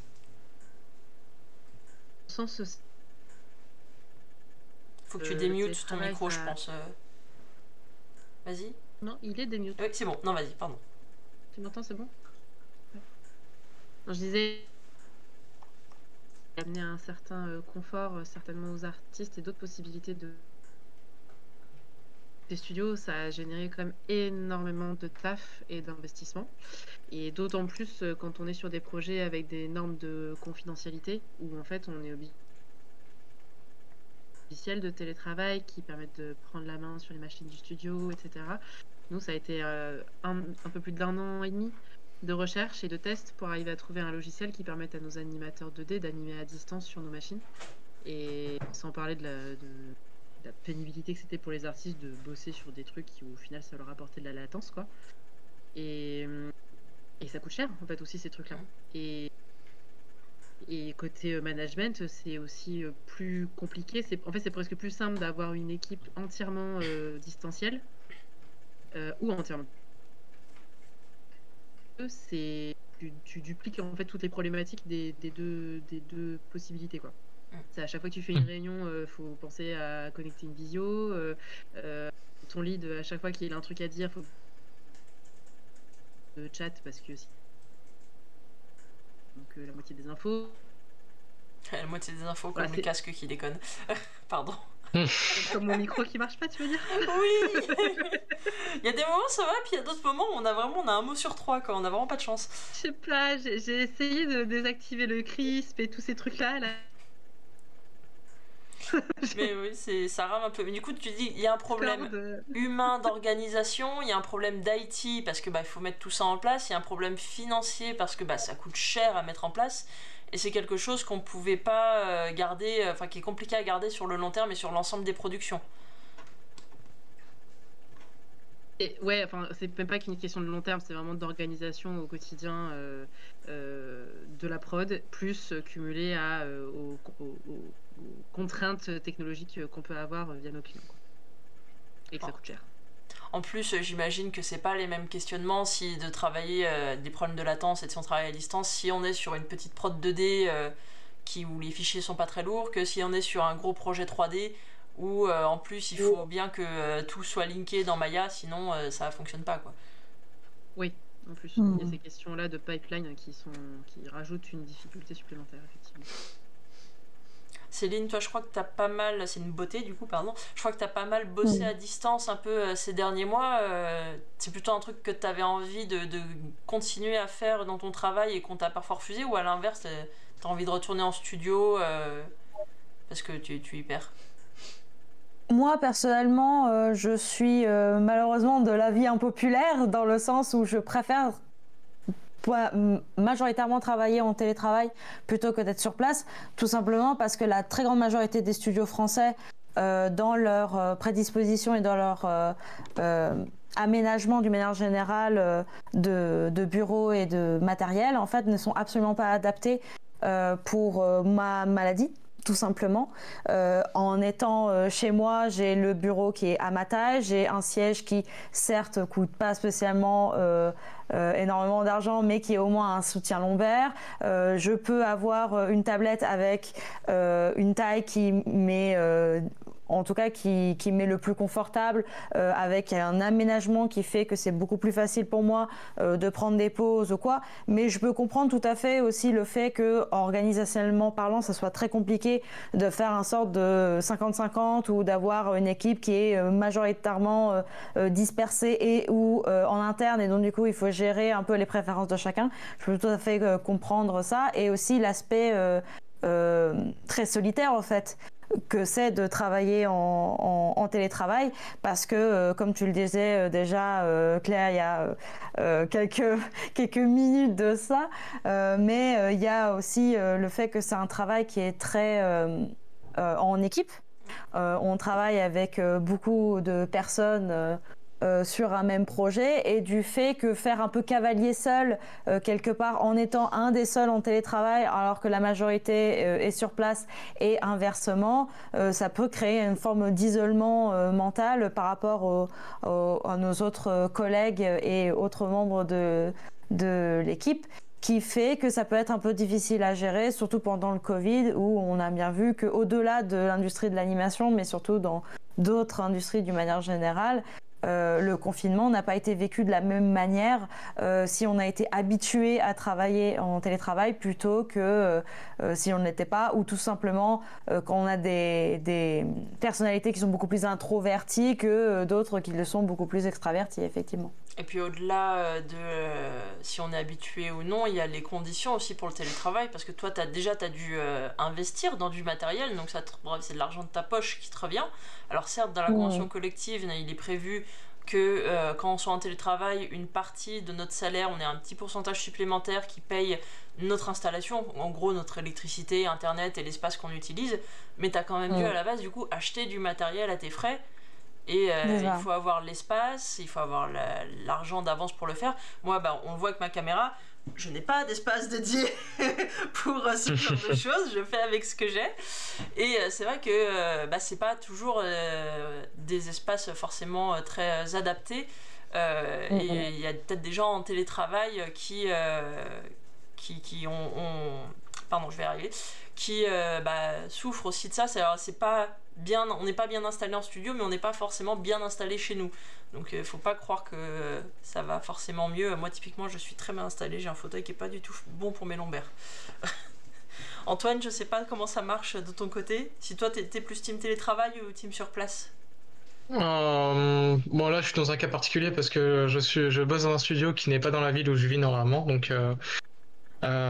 là je suis plus team présentiel, mais ça m'est déjà arrivé d'être dans un studio, de travailler pour un studio qui faisait autant de télétravail que, enfin, bon, je pouvais faire globalement autant de télétravail que je voulais qu'en présentiel, et sachant que j'étais le seul animateur FX de la prod, je me sentais un peu seul que je sois de toute manière au studio ou chez moi, donc mais en fait des fois moi j'aime bien le cadre d'être au travail. En fait ça me permet de sortir de chez moi, et puis après je sais pas, de motiver pour après avoir fini le boulot d'aller au sport ou des choses comme ça. Enfin on va dire c'est une forme d'élan, mais comme j'apprécie aussi le côté où je peux travailler chez moi et gratter, enfin on va dire tenir mon stylet dans une main et gratter mon chat dans l'autre, tu vois, donc c'est ça s'entend bien. Donc... Après il y a des studios, blague à part, hein, mais qui permettent d'amener son chien ou son chat si personne n'est allergique et que personne n'a peur. C'est un truc que vous pouvez demander au studio, et ça a des vrais effets bénéfiques quand, encore une fois, personne n'a peur de l'animal ou n'est allergique. Les animaux sont des super anti-stress. C'est magique. J'ai fait une prod comme ça, moi, avec un corgi qui venait au studio tous les jours. Alors il pétait, ça sentait la mort de Dieu, mais c'était un super anti-stress pour tout le monde, au-delà des paix. Donc oui, pas hésiter aussi à demander si vous voulez amener votre animal au travail. Parfois ça peut passer. Et du coup, le télétravail, Céline, peut-être que je sais pas si c'est parce que tu as coupé tout à l'heure et qu'on n'a pas entendu, mais un point qui peut être intéressant aussi sur le pourquoi les studios refusent du télétravail, c'est peut-être aussi parce qu'on dépend d'aides régionales la plupart du temps sur les projets qui sont financés par les studios, et que pour avoir ces aides, il faut avoir au moins une partie des travailleurs et des travailleuses qui sont sur place. Sur place, ou au moins dans la région ou dans le département, je sais pas. Postes clés, effectivement, où il y a des postes très spécifiques où on demande domicile. Mais c'est que des postes clés. C'est pour certains postes clés, ouais. En fait, ça varie quand même d'un fonds de soutien à l'autre, mais la plupart du temps, c'est vraiment pour des postes genre les leads ou des trucs comme ça. D'accord, donc tout le monde n'est pas concerné. Toi, ça, là-dessus, il y a une certaine... En tout cas, c'est pas le frein majeur, quoi. Parce que c'est vrai que là, moi, dans le télétravail, les demandes qui peuvent émaner aussi des gens, c'est parce que ça coûte cher de déménager, et que contrairement à l'intermittence dans le cadre d'un tournage, on part pas pour 2-3 semaines, on part pour des contrats d'1 mois, parfois 6 mois, parfois peut-être même un peu plus, ça peut être long, et on va pas redéménager tous les ans d'une ville à l'autre, c'est un peu compliqué, un peu cher. Et en parallèle, même s'il y a d'autres villes que Paris, il y a beaucoup de prod à Angoulême, à Valence, il y en a de plus en plus à Montpellier aussi, il y en a à Lille. Le gros des prods sont encore à Paris, et c'est vrai que habiter à Paris, ça a un coût. Ça coûte cher. Et voilà, ça coûte cher, c'est une ville en plus qui est très stressante, le coût de la vie est monstrueux. Et je sais pas si côté des studios c'est un truc qu'ils sont prêts à entendre, mais on en voit de plus en plus qui commencent à s'exiler aux abords de Paris, donc peut-être que pour les studios même ça devient trop cher, et qu'ils vont finir par s'ouvrir plus au télétravail, en tout cas en région parisienne, pour permettre aux gens de pas avoir à faire 1h30 de RER pour aller bosser, ce qui est quand même jamais très joyeux. Sur ces questions-là, télétravail...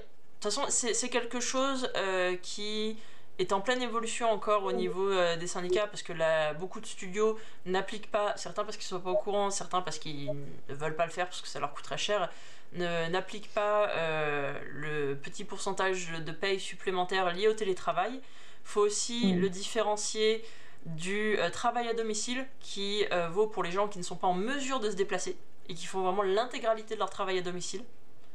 C'est quand la plupart du temps c'est pour des personnes qui sont PMR, hein, qui ont des soucis physiques pour se déplacer. Mais c'est précisé dans la convention collective et c'est quelque chose qui est probablement amené à évoluer dans les années à venir suite au Covid et aux demandes qui seront faites de la part des syndicats. Nomic te précise que France Travail peut financer voire payer un loyer au-delà de 3 mois consécutifs sur place. Ah bon ? Dans le cas d'une mission loin de sa résidence principale. Ah d'accord, dans le sens où tu auras une petite mission dans une autre ville, genre par exemple tu habites à Angoulême, tu as une petite mission qui dure 4 mois à Paris et France Travail peut te payer ton loyer, mais genre l'intégralité de ton loyer ? Faudra creuser, ça c'est intéressant. C'est bon à savoir. Bon à savoir et intéressant à creuser. Après, ce que dit France Travail, en plus sur l'intermittence, France Travail ex Pôle emploi, donc c'est vrai qu'on n'a pas toujours des interlocuteurs très au courant du fonctionnement de l'intermittence et de notre secteur. Donc à noter, on creusera l'info. Peut-être un plafond, et tu nous dis, bah oui, on va creuser la question, en vrai c'est intéressant, merci de l'avoir fait remonter. On s'assurera de faire tourner l'info si c'est applicable un peu partout. On va passer sur la dernière partie quand même de cette discussion, parce que mine de rien ça fait déjà quasiment 1h30 qu'on discute, et c'est sur l'aspect légal, donc administratif. J'en parlais un petit peu avec le télétravail, mais comment ça se passe légalement pour se faire entendre quand on a des soucis de santé physique, mentale, quand on a besoin d'adapter notre temps de travail. Qu'est-ce qui existe et comment vous faites remonter vos problèmes. Je vois que Farfadé dit « Je ne cherche que du télétravail car mon compagnon nous a fait déménager. » Ah oui, mais ça devient de plus en plus compliqué de négocier avec les studios. Oui, oui, en effet, c'est vrai que c'est pas évident de négocier avec les studios parce qu'en effet, comme le télétravail, ils aiment bien, en tout cas pour, comme disait Céline, avoir les postes clés lead sur place, et puis ça peut être lourd d'avoir à gérer des pipes avec beaucoup de personnes en télétravail, et ça peut en plus casser aussi, je sais pas si on en a trop parlé, mais casser le lien dans les équipes, d'avoir une partie des personnes sur place, une partie des personnes à distance. C'est pas forcément évident à gérer. Les studios ou des leads peuvent vouloir éviter ça pour s'assurer d'avoir toutes leurs équipes avec eux. Et oui, du coup, donc sur les points administratifs, il y a un point qu'on n'a pas abordé encore, c'est comment on fait pour faire un arrêt de travail. Et est-ce que c'est vraiment intéressant de le faire en tant qu'intermittent du spectacle ? Ça, je pense qu'Antoine, t'auras des trucs à dire là-dessus, parce que t'as pas mal travaillé dessus pour le guide de survie. Oui, désolé, j'avais désactivé le micro. Oui, mais dès qu'il y a un arrêt de travail, enfin un arrêt maladie, c'est tout un système qui se déclenche. Après, on va dire, c'est aussi si le travailleur, travailleuse décide de le dire ou pas à Pôle emploi, car il faut savoir que l'arrêt maladie, en fait, c'est aussi ça peut représenter un risque financier. En général, dans ce genre de choses. Dites-moi si j'ai une... Dans le sens où tu vas toucher par ton arrêt de travail que par ton allocation chômage ?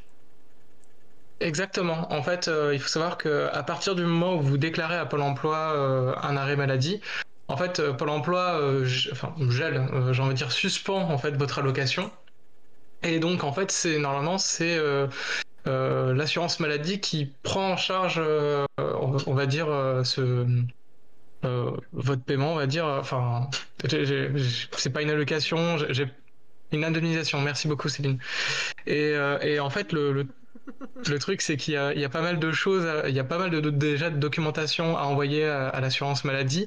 Ça prend du temps, et avant des fois de commencer à avoir la couleur de l'argent, on peut ne plus être malade, et donc ce qui fait que j'ai eu, quand j'ai travaillé sur le chapitre et sur l'arrêt maladie, que j'ai demandé à des gens des retours, il y en a pas mal qui m'ont dit que financièrement ça a pu être très compliqué parce qu'ils n'ont pas touché l'indemnisation, où ils ont commencé à en toucher au bout de 2 mois pour des trucs un peu longs, et c'est un peu craignos quoi, donc et qu'à l'avenir ils préféraient plutôt de ne pas le dire pour toucher l'allocation, donc ça peut être compliqué, adapté quoi. à nos métiers, quoi.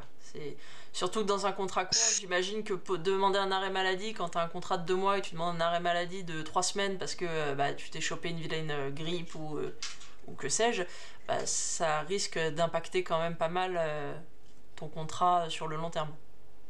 C'est ça, et il faut savoir que l'indemnisation de l'assurance maladie est basée sur des salaires antécédents, en fait. Donc si vous avez eu peu de salaire, de toute manière, ça ne sera jamais aussi haut qu'une allocation de chômage, en fait, de France Travail. Donc c'est aussi ça. Mais par rapport à ce que je disais, ça suspendait votre allocation, enfin on peut même dire gelée.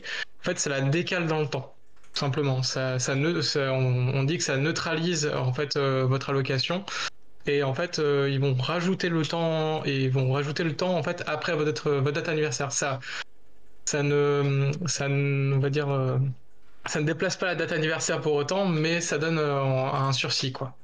D'accord, donc ça fait une petite marge quand même supplémentaire. Oui. Il y a, si vous voulez plus de précision là-dessus, même sur l'indemnisation précise, il y a le chapitre qui est dédié sur le compte Instagram ou dans le guide. Donc, mais c'est à noter aussi que la majorité des studios, quand on se blesse, quand on commence à avoir une blessure physique qui se manifeste sur une prod, la plupart du temps, ils vont pas faire des contrats, en tout cas, ils vont pas faire des arrêts maladie, ils vont tout simplement arrêter le contrat parce que si ça commence à être beaucoup trop grave, c'est beaucoup plus facile d'arrêter le contrat et que du coup, vous puissiez être indemnisé le plus rapidement possible si jamais vous pouvez être indemnisé par l'assurance chômage, plutôt que pour eux de faire tout le processus pour vous donner une assurance, en tout cas pour vous donner un arrêt maladie. Et du coup, ils se déchargent sur Pôle emploi / France Travail pour payer les gens à leur place. Alors, j'entends que la procédure peut être un peu compliquée, mais en plus, si on n'a pas forcément ces heures et qu'on se blesse au travail, il faut quand même pouvoir faire en sorte que la blessure soit reconnue, que ce soit une tendinite, un canal carpien ou autre. Il faut faire en sorte que la blessure puisse être reconnue par la médecine du travail. Parce que si, en effet, vous n'avez pas vos heures et que le studio dit tu t'es fait mal, on va juste arrêter le temps que ça aille mieux, vous retrouvez un petit peu le bec dans l'eau, si je puis dire. L'expression de vieille, pardon. Donc, quelqu'un fait remarquer sur un autre sujet lié aux arrêts maladie dont on parle pas beaucoup, c'est les congés paternité-maternité. Alors, on en a parlé un petit peu des parents, mais c'est vrai qu'on en a parlé plus sur l'adaptation des horaires. Mais c'est vrai que les congés parentaux, il y a aussi un chapitre dedans dans le guide de survie de l'intermittence. Mais c'est pas quelque chose qui est encore un sujet principal.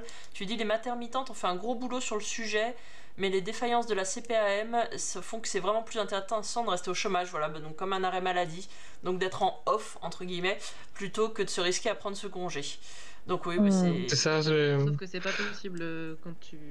C'est pas possible. Pour les femmes, oui, c'est. Voilà. Enfin, pour les femmes. Pour les personnes qui vont faire naître un bébé, c'est pas possible. Donc. C'est pas possible de. Donc. T'es obligé de grossesse. Donc, c'est ça. Au 3e mois, donc de toute façon, c'est au congé maternité. Mais après, pour l'autre personne, pour avoir un congé parental. Congé maternité, juste pour finir ma phrase, je suis peut-être une exception, mais dans mon congé maternité, moi en l'occurrence, j'ai été mieux indemnisée en congé mat qu'avec mon chômage. Et t'étais encore en intermittence à l'époque ? J'ai eu que c'était quasiment pas loin d'un salaire plein quoi que j'avais en indemnisation. Donc après j'étais DIRPROD, donc je travaillais beaucoup en volume d'heures, mais tu vois en montant journalier j'étais pas non plus à... Ok. Du coup suivre peut-être ce que font les maternitantes qui travaillent pas mal sur le sujet et s'assurer qu'on puisse justement prendre nos congés maternité et nos congés parentaux quand on n'est pas le ou la porteur de l'enfant, pour s'assurer que on ne soit pas à l'américaine obligé de retourner bosser 2 heures après avoir accouché, c'est quand même pas dingue, ou même 2 heures après que son compagnon ou sa compagne est accouché, ce qui est pas dingue non plus. Évitons de prendre exemple sur les États-Unis sur les questions de santé. De toute façon, de manière générale, ce sera pas plus mal. Alors, je voulais aussi préciser que je crois que le congé maternité, je précise maternité, la personne qui porte l'enfant en fait, va en fait, peut aussi compter comme, je crois, des heures d'intermittence en fait, dans ce côté-là. Ah, En fait, le congé maternité a une forme de... j'ai pas envie de dire une forme de je sais pas comment finir ma phrase, mais en fait le congé patte, enfin de l'autre parent par contre a très très peu de choses qui l'aident. En fait, ça ne peut pas être compté comme de l'intermittence. Il y a un paiement enfin une indemnisation qui est assez à la baisse et qui est aussi une durée de congé qui est bien moins grande que celle de la personne qui porte l'enfant, quoi. Mais enfin, j'ai envie de dire c'est plutôt logique, mais bon, là c'est mon point de vue de jeune, donc c'est. Point de vue de jeune. Il y en a qui sont déjà parents à ton âge. Oui, je sais, je les vois, des amis à moi aussi. Donc, après, c'est vrai qu'on a peut-être après, c'est peut-être un avis complètement faux que je me fais, mais j'ai peut-être l'impression qu'on a moins ces questions de parentalité qui se posent dans l'animation, ne serait-ce que parce que la moitié des travailleurs et travailleuses de l'anime ont moins de 35 ans, donc font peut-être moins d'enfants, vu que la moyenne d'âge où on fait le premier enfant a tendance à être repoussée en France, et aussi du fait de la précarité de nos métiers. Faire un enfant en tant qu'intermittent du spectacle, oui, c'est pas toujours évident parce qu'on est un peu précaire, un peu instable, et que ça me permet d'avancer pas tant sur les questions administratives, mais sur une autre charge mentale dont on n'a pas parlé, mais sur les difficultés de l'intermittence justement et la charge que ça peut amener pour trouver un logement aussi. Ça, c'est un problème de santé qu'on peut avoir repéré chez pas mal de personnes, où c'est toujours très dur d'avoir un propriétaire qui veuille bien loger, qui est un intermittent, qui, pareil, a une banque qui veuille bien prêter à des intermittents. C'est pas toujours évident. Ça peut jouer sur la santé, et ça peut aussi expliquer que les intermittents n'aient pas forcément envie de déménager tous les 4 matins. J'imagine. Enfin, moi, typiquement, je déménagerai pas. C'est chez moi. Donc oui, c'est peut-être, donc on va recreuser du coup sur cette question de Pôle emploi qui peut peut-être, enfin France Travail maintenant, j'arrive pas à le dire, mais de France Travail qui peut payer un logement si on se déplace sur plusieurs mois consécutifs dans une ville qui n'est pas notre ville de résidence, parce que mine de rien c'est assez intéressant. Et comme en parallèle, on sait qu'en région, notamment du côté de Valence, parfois du côté d'Angoulême, mais même dans d'autres villes, ils peuvent avoir du mal à trouver chaussures à leurs pieds les employeurs, parce que la majorité des gens sont encore à Paris et qu'on n'a pas envie de quitter nos logements parisiens vu la difficulté de les trouver. Ça peut être intéressant de s'assurer de est-ce qu'il y a des solutions possibles. Je sais aussi que certains studios, il me semble que c'est TAT qui avait proposé ça, et peut-être Supamonks à une époque, j'ai un doute, peut-être que je me trompe, mais qui avait proposé des aides justement au logement, qui aidaient à trouver des logements aux personnes qui voulaient bien venir faire des contrats. Souvent c'était des contrats plus longs, mais qui proposaient des aides pour trouver un logement, et qui se portaient garant aussi parfois pour les employés. Je sais pas, Céline, si Durieux, du coup, si toi tu l'as déjà si t'en as déjà entendu parler, si vous le faites chez Faust, si c'est quelque chose qui te parle de manière générale. Possibilité pour l'entreprise de se porter garant. Nous, on fait des attestations employeurs et ce genre de choses, quoi, pour aider dans la démarche. Mais c'est vrai qu'en plus on parle de démarches qui généralement se font avant que les gens soient sous contrat, donc oui. C'est, enfin, dans le cas, je veux dire, de trouver un logement, ça rajoute une couche sur la difficulté à... Mais j'imagine que si par exemple on postule à un emploi dans une ville dans laquelle on n'habite pas, mais on se dit je peux déménager, j'ai trouvé qu'on est pris dans la ville en question, encore faut-il derrière trouver le logement, et c'est pas forcément évident. Alors je sais qu'à Angoulême il y a des groupes d'entraide, notamment sur Facebook, et où les travailleurs et travailleuses s'échangent un peu parfois leurs appartes quand ils bougent. Je sais pas si ça existe. La sous-location est... Ouais, la sous-loc, ouais, ça se trouve pas mal. Ou même l'échange, quand il y en a qui bougent, qui a des contrats finis. Et je sais pas si ça existe dans d'autres villes. Ça pourrait peut-être être intéressant à creuser, de créer un réseau d'entraide entre travailleuses sur le sujet. Il y a le groupe Intermittent Logement qui existe sur Facebook, qui est pas que pour l'animation, c'est plus large, mais je sais que moi ça m'avait aidé sur 2-3 galères. Ah, c'est pas mal. Encore. Après, c'est dommage qu'elle soit sur Facebook, parce que bon, Facebook. Ouais. Mais oui, pour ceux qui savent pas, Mark Zuckerberg a récemment annoncé que il allait casser la modération de Facebook, notamment pour que celle-ci récupère, quoi que ça veuille bien dire, son énergie masculine. Je sais pas. Mais du coup, il y aura très peu de modération sur Facebook, donc la plateforme risque d'être de plus en plus toxique et défaillante. Donc c'est vrai que s'appuyer dessus est pas forcément bien. Je crois qu'il y a... je sais, mais je crois qu'il y a aussi des serveurs Discord avec des salons spécifiques pour le logement où les gens peuvent s'entraider. Ça pourrait aussi peut-être valoir le coup de les partager, ou en tout cas de les mettre un peu en avant pour les personnes qui galèrent à trouver un appart. Nous, on avait vu notamment, via le questionnaire là, sur lequel on est en train de faire un rapport sur l'état des lieux des travailleuses de l'anime, mais aussi sur les étudiants en école, que c'était une question pour la sortie de l'école qui était super importante, où les élèves souvent allaient retourner chez leurs parents faute de trouver un premier emploi immédiat, et que derrière, trouver un logement était souvent une grosse source de stress. Donc ça veut dire qu'ils arrivaient, ils rentraient dans le milieu déjà excessivement stressés.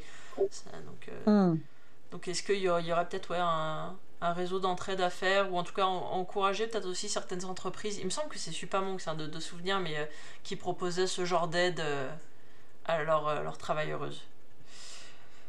Qu'est-ce que je vois Alex Dodol qui met, c'est vrai que c'est compliqué de s'immiscer dans les villes viviers d'emploi, surtout Paris, mais alors dans l'état actuel de l'industrie c'est encore pire vu que tout est plus hypothétique. Alors oui, c'est que là en plus on n'en parle pas trop ce soir, mais il y a une crise générale du secteur qui est multifactorielle et qui fait que c'est d'autant plus compliqué de trouver un premier emploi ou même un emploi tout court, et c'est quelque chose qui, on l'espère, va être résolu dans les mois à venir.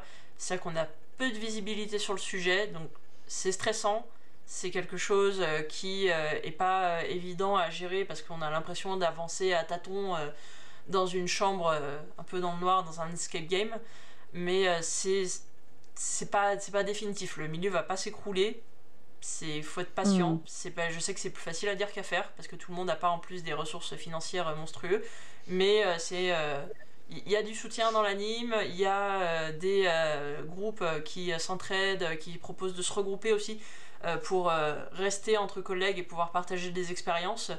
Et à Angoulême, je sais qu'il y en a, Valence aussi. N'hésitez pas à vous mettre en contact également pour votre santé mentale avec d'autres collectifs locaux qu'il y a dans l'animation. À Angoulême, vous avez le collectif Animation 16 qui existe. C'est à 16. C'est à 16, collectif Animation 16, non, c'est pas ça? Oui, c'est ça. Ouais, c'est ça. C'est à 16, pardon. À Valence, vous avez le groupe Les Étincelles. Sur l'ensemble de la région Rhône-Alpes, vous avez aussi Team Anime qui existe. On va vous sortir de toute façon avec les intervalles d'ici quelques semaines un annuaire de tous les collectifs qui existent, comme ça vous pourrez vous y retrouver facilement. Mais vraiment, encore une fois, restez pas seul. On est dans une période où c'est pas facile, où il n'y a pas beaucoup de boulot, et où en plus, pour celles et ceux qui sont en télétravail, c'est pas simple de s'accrocher avec les gens, mais il y a des lieux de regroupement, que ce soit virtuels ou dans les villes où il y a du boulot, et vraiment parlez avec vos collègues, pardon pour le micro, parlez avec vos collègues, discutez-en, restez pas tout seul pour votre santé mentale, c'est vraiment nécessaire, quoi. Et c'est encore un truc qui est listé dans les risques psychosociaux, c'est l'isolement au travail. Donc ça fait beaucoup de choses à faire quand même. De toute façon, j'allais dire, on est un milieu qui, par rapport à d'autres secteurs professionnels, qui est assez jeune, dans le sens où on ne sait pas, c'est plus de l'artisanat, chacun fait dans son coin, avec pas de droit du travail, rien du tout, que depuis une vingtaine d'années. Si vous-même, vous avez 23-25 ans, ça peut vous paraître ancien, sachant que l'animation est une industrie depuis les années 80 en France, et qu'on fait de l'animation depuis l'invention du cinéma, vu que c'est la France qui a un peu inventé le dessin animé, en vrai, c'est récent. Et du coup, on est encore un milieu qui a besoin de s'organiser, qui a besoin de s'améliorer. Donc clairement, c'est pas parfait. Il faut que nos syndicats, le patronat, les syndicats de travailleuses, tout le monde s'organise. Et de faire collectif, de faire communauté, ça pourra que aider l'ensemble des travailleuses et des étudiants et étudiantes à aller dans ce sens. Donc vraiment, Voilà, il y a Noctambulaire, syndiquez-vous, c'est vrai qu'on peut toujours rappeler, syndiquez-vous, c'est toujours bien de se syndiquer, toujours important. Surtout qu'il y a eu des élections TPE il n'y a pas longtemps. Donc... Voilà, et du coup qui permettent de savoir quels syndicats seront représentatifs dans les TPE. Quand tu dis faire collectif, j'ajouterais quand même... Faut pas... Enfin, faut... Ou, ok, certes, il y a des abus, hein, je dis pas le contraire, mais globalement, on est quand même dans un secteur où les employeurs ont vraiment conscience des problématiques salariées et en parlent de manière très honnête, que ce soit au Collège Studio ou à Anime France, et pas du tout dans l'optique patronat versus salarié, quoi. Ah, Anime France, je connais, c'est notre syndicat patronal principal. Collège Studio, qu'est-ce que c'est? Une filiale d'Anime France qui représente plus spécifiquement les studios. D'accord. Donc les producteurs, parce que Anime France, c'est vraiment les producteurs des films d'animation. Et c'est tout récent, ça a du mal à prendre, hein, pour être très honnête, le Collège Studio encore, mais on tente un petit peu parce que justement, en fait, les problématiques producteurs ne sont pas les problématiques studios. Oui, du coup, on a des sujets un petit peu différents. Mais voilà, ce que je veux dire par là, c'est que c'est comme ce qu'on disait au tout début sur le fait de remonter à Thalys Santé, etc., pour faire bouger les choses. En fait, de manière générale, plus il y a de la communication entre les salariés et les studios, mieux c'est, et dans les deux sens. Ah, t'as sauté encore, pardon. Aussi que... Vas-y, redis. Oh non, redis ta phrase, c'est dès que t'as tourné la tête, ça a sauté. Dès que t'as dit deux sens, ça. Ne vous mettez pas contre les studios, voilà. Bah, de toute façon, ça c'est quelque chose qui ressort, ça date un petit peu plus, mais de rencontres qu'on avait fait, mais quand les gens ont des griefs qu'ils ont mal vécu, des expériences en studio, la plupart du temps, c'est pas juste le patron qui est méchant. Alors je dis pas, hein, y a peut-être des patrons qui sont méchants, c'est rien. Mais souvent c'est des conditions de prod qui sont mauvaises, parce que il n'y a pas eu le bon recrutement, parce qu'on n'a pas le budget, parce que oui, les personnes, soit ça peut être des chargés de prod, ça peut être des leads, ça peut être des dir prod, ça peut être le réal qui ne fonctionnaient pas, qui n'étaient pas formés, ou juste qui se sont mal comportés aussi, ça arrive, mais c'est rarement le studio en tant qu'unité employeur qui est tout le temps mauvaise. J'ai déjà eu des retours sur des studios où des gens me disent « Ah non, celui-là j'y retournerai plus jamais, ça s'est trop mal passé », et une autre personne qui me dit « Ah non, bah moi j'ai adoré, j'ai jamais eu autant des gens à l'écoute ». Ça dépend vachement souvent des postes clés qu'il y a sur la prod en question, et plus rarement des postes qui sont là à l'année et qui gèrent la structure. Ça peut arriver, hein, encore une fois. Et je dis ça pour pas, justement, pour aller dans le sens de Céline Durieux, pour pas antagoniser uniquement et dire méchant patron, gentil employé, ou méchant employé, gentil patron, et de dire il y a des problèmes à résoudre des deux côtés. On est un milieu qui est encore un peu chaotique, encore un peu bordélique. C'est remonté notamment au Radiraf, donc qui sont des rencontres professionnelles à Angoulême cette année. Il y a eu plusieurs personnes dans le public qui ont dit que le secteur avait besoin de se structurer, et cette structure, ça passe aussi justement sur les questions de formation, de prise en compte de la santé des employés comme des employeurs. Nos employeurs, ils sont crevés aussi, hein, faut pas croire. Ils sont mieux payés que nous, donc c'est pas le même problème. Mais voilà, oui, on n'est pas là pour antagoniser en tout cas, et c'est vrai que les soucis que vous pouvez rencontrer en studio, la plupart du temps, encore une fois, ils peuvent être réglés par la communication. En tout cas, ils peuvent s'améliorer par la communication. Jamais garder un truc qui va mal pour soi. C'est dur parfois de trouver le ou la bonne interlocutrice à qui en parler. J'entends. Mais normalement, je vais dire, si ça se passe bien, votre chargé de prod est là pour ça. Votre lead et votre chargé de prod, je reviens encore dessus, mais votre lead et votre chargé de prod sont censés être vos deux intermédiaires principaux quand vous voulez faire remonter quelque chose qui va pas. S'il n'y en a pas, là vous pouvez vous inquiéter. Si votre chargé de prod est stagiaire, là vous pouvez encore plus vous inquiéter, c'est pas bon du tout. Globalement, s'il y a plus de stagiaires que d'employés, là faut appeler les syndicats aussi. Ouais. Je dis ça en l'ayant déjà vu, donc bon.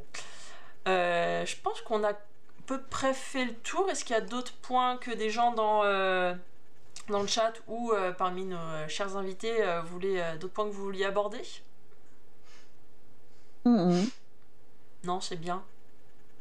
On avait dit entre 1h30 et 2h, donc en soi on a mis 1h44, on est plutôt pas mal. Bah écoutez, dans le pire des cas, nous on est ouvert, envoyez-nous des messages, on a une adresse mail contact.intervalle au pluriel @gmail.com. On est aussi disponible sur les réseaux sociaux, que ce soit sur LinkedIn, Blue Sky, on est encore pour l'instant sur Twitter, on va peut-être en bouger, sur Facebook et sur Instagram, sur Twitch évidemment, mais pour envoyer des messages c'est pas l'idéal, mais n'hésitez pas à nous envoyer des messages si vous avez des questions, si vous voudriez qu'on vous dise, si vous voulez qu'on traite certains points liés à la santé ou qu'on rentre un peu plus dans le détail. Et Céline Durieux, Céline Beauté et Antoine David, si vous avez d'autres marques qui vous viennent après, pareil, n'hésitez pas à nous contacter, on pourra toujours les rajouter au dossier qu'on va essayer de préparer sur ce sujet, parce que là le Twitch était un peu une introduction, mais on aimerait bien sortir un petit guide si on a le temps, parce qu'on a beaucoup de trucs sur le feu à terme sur le sujet. Et sinon oui, syndiquez-vous, puis rejoignez les intervalles. On est gentil.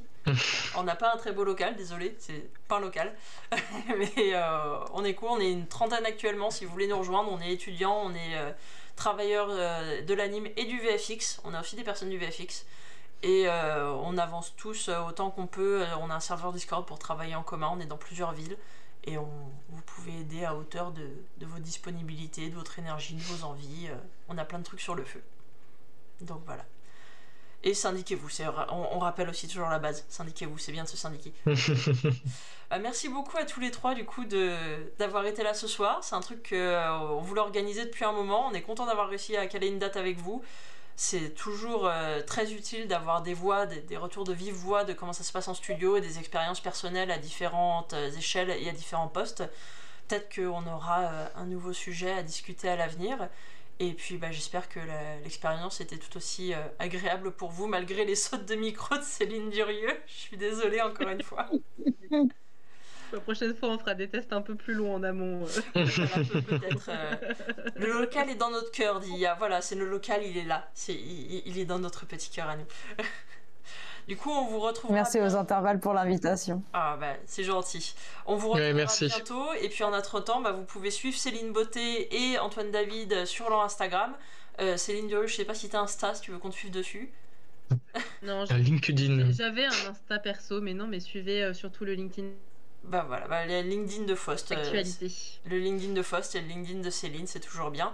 Et puis nous, on vous retrouve peut-être dans quelques semaines pour un prochain Twitch, mais on vous dit pas encore lequel.